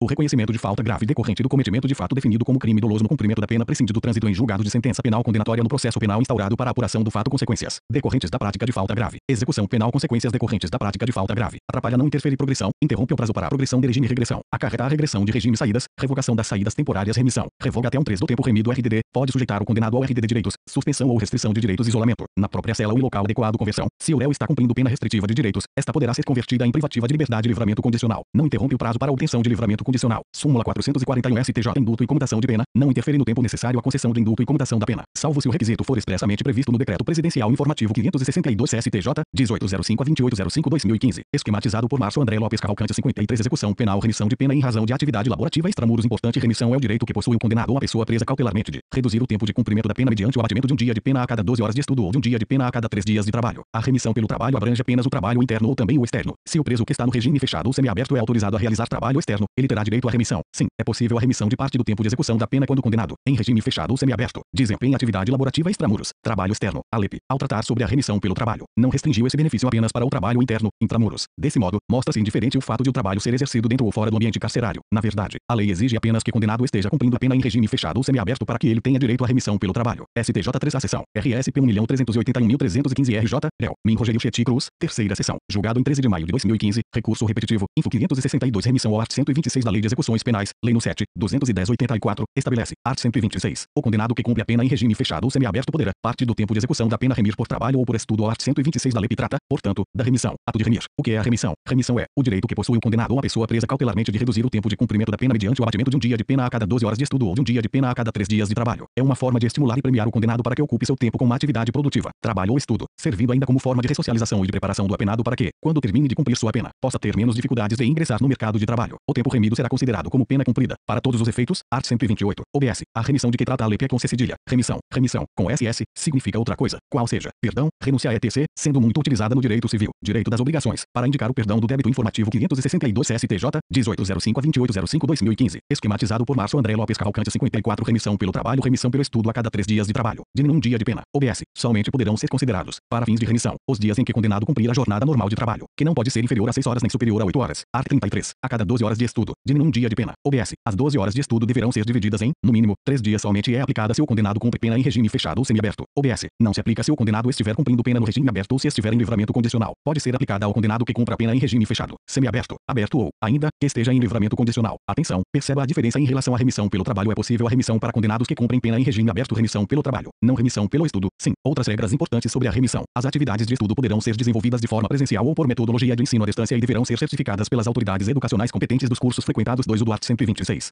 É possível que condenado cumule a remissão pelo trabalho e pelo estudo, desde que as horas diárias de trabalho e de estudo sejam compatíveis. 3. O do art. 126. O preso impossibilitado, por acidente, de prosseguir no trabalho ou nos estudos, continuará a beneficiar-se com a remissão. 4. O do art. 126. O tempo a remir em função das horas de estudo será acrescido de 1/3, caso o condenado consiga concluir o ensino fundamental, médio ou superior durante o cumprimento da pena. 5. Do art. 126. A remissão pode ser aplicada para a pessoa presa cautelarmente. 7. O do art. 126. Assim, se o indivíduo está preso preventivamente e decide trabalhar. Esse tempo será abatido de sua pena caso venha a ser condenado no futuro. A remissão será declarada pelo juiz da execução. Ouvidos o Ministério Público e a Defesa. 8 do art. 126. Trabalho externo ao preso que está cumprindo pena no regime semiaberto pode trabalhar. Esse trabalho pode ser: A. Interno, intramuros, é aquele que ocorre dentro da própria unidade prisional. B. Externo, extramuros, é aquele realizado pelo detento fora da unidade prisional. O reeducando é autorizado a sair para trabalhar, retornando ao final do expediente. As regras sobre o trabalho externo variam de acordo com o regime prisional. Vejamos. Informativo 562 CSTJ, 1805 a 2805/2015. Esquematizado por Márcio André Lopes Cavalcante 55. Fechado semiaberto. Aberto ao preso poderá realizar trabalho externo somente em serviço ou obras públicas realizadas por órgãos da administração direta ou indireta, ou entidades privadas, desde que tomadas as cautelas contra a fuga em favor da disciplina. Art. 36. O limite máximo do número de presos será de 10% do total de empregados na obra 1. Caberá ao órgão da administração, a entidade ou a empresa empreiteira a remuneração do trabalho 2. A prestação de trabalho à entidade privada depende do consentimento expresso do preso 3. O admitido o trabalho externo, bem como a frequência a cursos supletivos profissionalizantes, de instrução de ensino médio ou superior. O trabalho externo também deve ser efetuado sob vigilância. O trabalho é sempre externo. Durante o dia, o condenado trabalha, frequenta cursos ou realiza outras atividades autorizadas, fora do estabelecimento e sem vigilância. Durante o período noturno e nos dias de folga, permanece recolhido na casa do albergado. A pergunta que surge é a seguinte: a remissão pelo trabalho abrange apenas o trabalho interno ou também o externo? Se o preso que está no regime fechado ou semiaberto é autorizado para realizar trabalho externo, ele terá direito à remissão. Sim, é possível a remissão de parte do tempo de execução da pena quando o condenado, em regime fechado ou semiaberto, desempenha atividade laborativa extramuros. Trabalho externo. A LEP, ao tratar sobre a remissão pelo trabalho, não restringiu esse benefício apenas para o trabalho interno, intramuros. Desse modo, mostra-se indiferente o fato de o trabalho ser exercido dentro ou fora do ambiente carcerário. Na verdade, a lei exige apenas que o condenado esteja cumprindo a pena em regime fechado ou semiaberto para que ele tenha direito à remissão pelo trabalho. Julgue os itens a seguir. Exercícios 1. PGPR 2015 adaptada, no CPC 1973. Parte da demanda pode se tornar incontroversa após o término da fase postulatória e ensejar pedido de antecipação de tutela. C2. PGPR 2015 adaptada, no CPC 1973. Equiparam, se os efeitos da antecipação de tutela da parcela incontrovérsia da demanda e aqueles do julgamento antecipado da lide. E3. Juiz TJDF 2014 CESP. Segundo a jurisprudência do STJ, para a configuração de falta grave, é necessário que transite em julgado sentença penal condenatória em virtude da prática de crime doloso no decorrer da execução penal. E4. Juiz TJDF 2014 CESP. A LEP não impõe a obrigatoriedade da instauração de procedimento administrativo disciplinar para o reconhecimento de falta grave, sendo suficiente, para tanto, a realização de audiência de justificação que possibilite a oitiva prévia do sentenciado, garantidos a ampla defesa e o contraditório, e gabarito 1C2 C3 C4. É informativo 562 CSTJ, 1805 a 2805/2015, esquematizado por Márcio André Lopes Cavalcante 56. Julgados não comentados direito tributário, incidência de RPJ e CSLL sobre os valores de repetição do indébito tributário. De fato, o art. 53 da Lei 9.430, 1996 dispõe que os valores recuperados, correspondentes a custos e despesas, inclusive com perdas no recebimento de créditos, deverão ser adicionados ao lucro presumido ou arbitrado para determinação do imposto de renda, salvo se o contribuinte comprovar não os ter deduzido em período anterior no qual tenha se submetido ao regime de tributação com base no lucro real ou que se refiram a período no qual tenha se submetido ao regime de tributação com base no lucro presumido ou arbitrado, tendo em vista o referido dispositivo. O ato do ato declaratório interpretativo da Secretaria da Receita Federal 25.2003 assim disciplinou: os valores restituídos a título de tributo pago indevidamente serão tributados pelo Imposto sobre a Renda das Pessoas Jurídicas, IRPJ, e pela Contribuição Social sobre o Lucro Líquido, CSLL, se, em períodos anteriores, tiverem sido computados como despesas dedutíveis de lucro real e da base de cálculo da CSLL. A interpretação literal do ato do ADSRF 25.2003 poderia levar à conclusão de que os valores recuperados, correspondentes a despesas deduzidas anteriormente da receita do contribuinte, somente poderiam ser adicionados ao lucro presumido ou arbitrado, mas não ao lucro real. Todavia, como a regra de adições e exclusões para a definição da base de cálculo do IRPJ é típica do regime de apuração pelo lucro real, infere-se que o espírito do legislador foi tão somente positivar a possibilidade de adicionar, mesmo na sistemática do lucro presumido ou do lucro arbitrado, os valores ressarcidos ao contribuinte. Acrescente-se que a quantia eventualmente recuperada de despesas, tributárias ou não, que em dado exercício foram excluídas da base de cálculo do IRPJ e da CSLL, configura acréscimo patrimonial, de modo que o valor restituído deve ser adicionado à referida base no período de apuração em que ele se tornar disponível. Logo, independentemente da previsão contida no art. 53 da Lei 9.430, 1996, que apenas explicita que o raciocínio é válido para os casos de tributação pelo lucro presumido ou arbitrado, é da própria hipótese de incidência do imposto de renda, arts. 43 e 44 do CTN, que decorre à exigência do tributo. O mesmo raciocínio se aplica ao fato de o art. 53 da Lei 9.430, 1996 não constar do rol do art. 28 da mesma lei como passível de aplicação à apuração da base de cálculo e ao pagamento da CSLL, haja vista a existência de outras normas da legislação vigente que possibilitam a incidência da exação. Agregue-se, dentro da ótica de que para fins da incidência tributária a regra é que o acessório segue a sorte do principal, que a primeira seção do STJ pacificou o entendimento, em acordo ao submetido ao regime do art. 543C do CPC, no sentido de que os juros incidentes na repetição do indébito tributário, e não obstante a constatação de se tratarem de juros moratórios, se encontram dentro da base de cálculo do IRPJ e da CSLL, dada a sua natureza de lucros cessantes, compondo o lucro operacional da empresa até o art. 17 do Decreto-Lei N. 598/77, em cuja redação se espelhou o art. 373 do Decreto N. 3.00099 RIR/diagonal 99, assim como o art. 9U do Decreto-Lei N. 381/74 e art. 161 e V do RIR/diagonal 99. Estes últimos explícitos quanto à tributação dos juros de mora em relação às empresas individuais. RSP 1.138.695 SC, primeira seção. DJE 31 de maio de 2013. Nesse contexto, firmada a orientação de que os juros incidentes na repetição do indébito tributário se incluem na base de cálculo do IRPJ e da CSLL, dissume-se que a verba principal não foge à tributação. RSP 1.385.860 CE, réu, Min Roberto Martins, julgado em 12 de maio de 2015, DJE 19 de maio de 2015 incide IRPJ, apurado pelo regime de lucro real ou presumido, e CSLL sobre os valores referentes à restituição ou à compensação de indébito tributário se, em períodos anteriores, tiverem sido computados como despesas dedutíveis de lucro real e da base de cálculo da CSLL direito tributário, transferenciado beneficia de débitos tributários de um regime de parcelamento para outro, embora a Lei 9.964/2000, que instituiu o refis, expressamente disponha que a opção pelo programa de parcelamento exclui qualquer outra forma de parcelamento de débitos relativos aos tributos federais com vencimento até 29 de fevereiro de 2000. Não se impede a transferência dos débitos para novo programa de parcelamento mais vantajoso. Em verdade, o que o art. 3.1 da Lei 9.964/2000 proíbe é que o beneficiário obtenha, nas mesmas condições estabelecidas no refis, novo parcelamento da dívida consolidada. Tanto é que a jurisprudência pacífica do STJ permite a transferência dos débitos inscritos no refis para o PAS. Assinale-se que o parcelamento instituído pela MP 38/2002 concedeu aos seus optantes vantagens não concedidas àqueles do refis, tais como exclusão de multas e juros moratórios até 31 de janeiro de 1999. Desse modo, não se tratando de adesão ao novo parcelamento nas mesmas condições estabelecidas pelo refis, a vedação contida no art. 1 da Portaria Conjunta SRF-PGFN 900/2002 é ilegal, porquanto extrapola os limites de regulamentação, pois cria vedação não prevista na MP 38/2002 e na Lei 9.964/2000. RSP 1.368.821 SP, réu, Min Roberto Martins, julgado em 19 de maio de 2015, DJE 26 de maio de 2015, é ilegal o art. 1 da Portaria Conjunta SRF-PGFN 900/2002, o qual veda a transferência dos débitos inscritos no refis, Lei 9.964/2000, para o programa de parcelamento previsto na medida provisória 38/2002 informativo 562 STJ, 1805 a 2805/2015, esquematizado por Márcio André Lopes Cavalcante 57.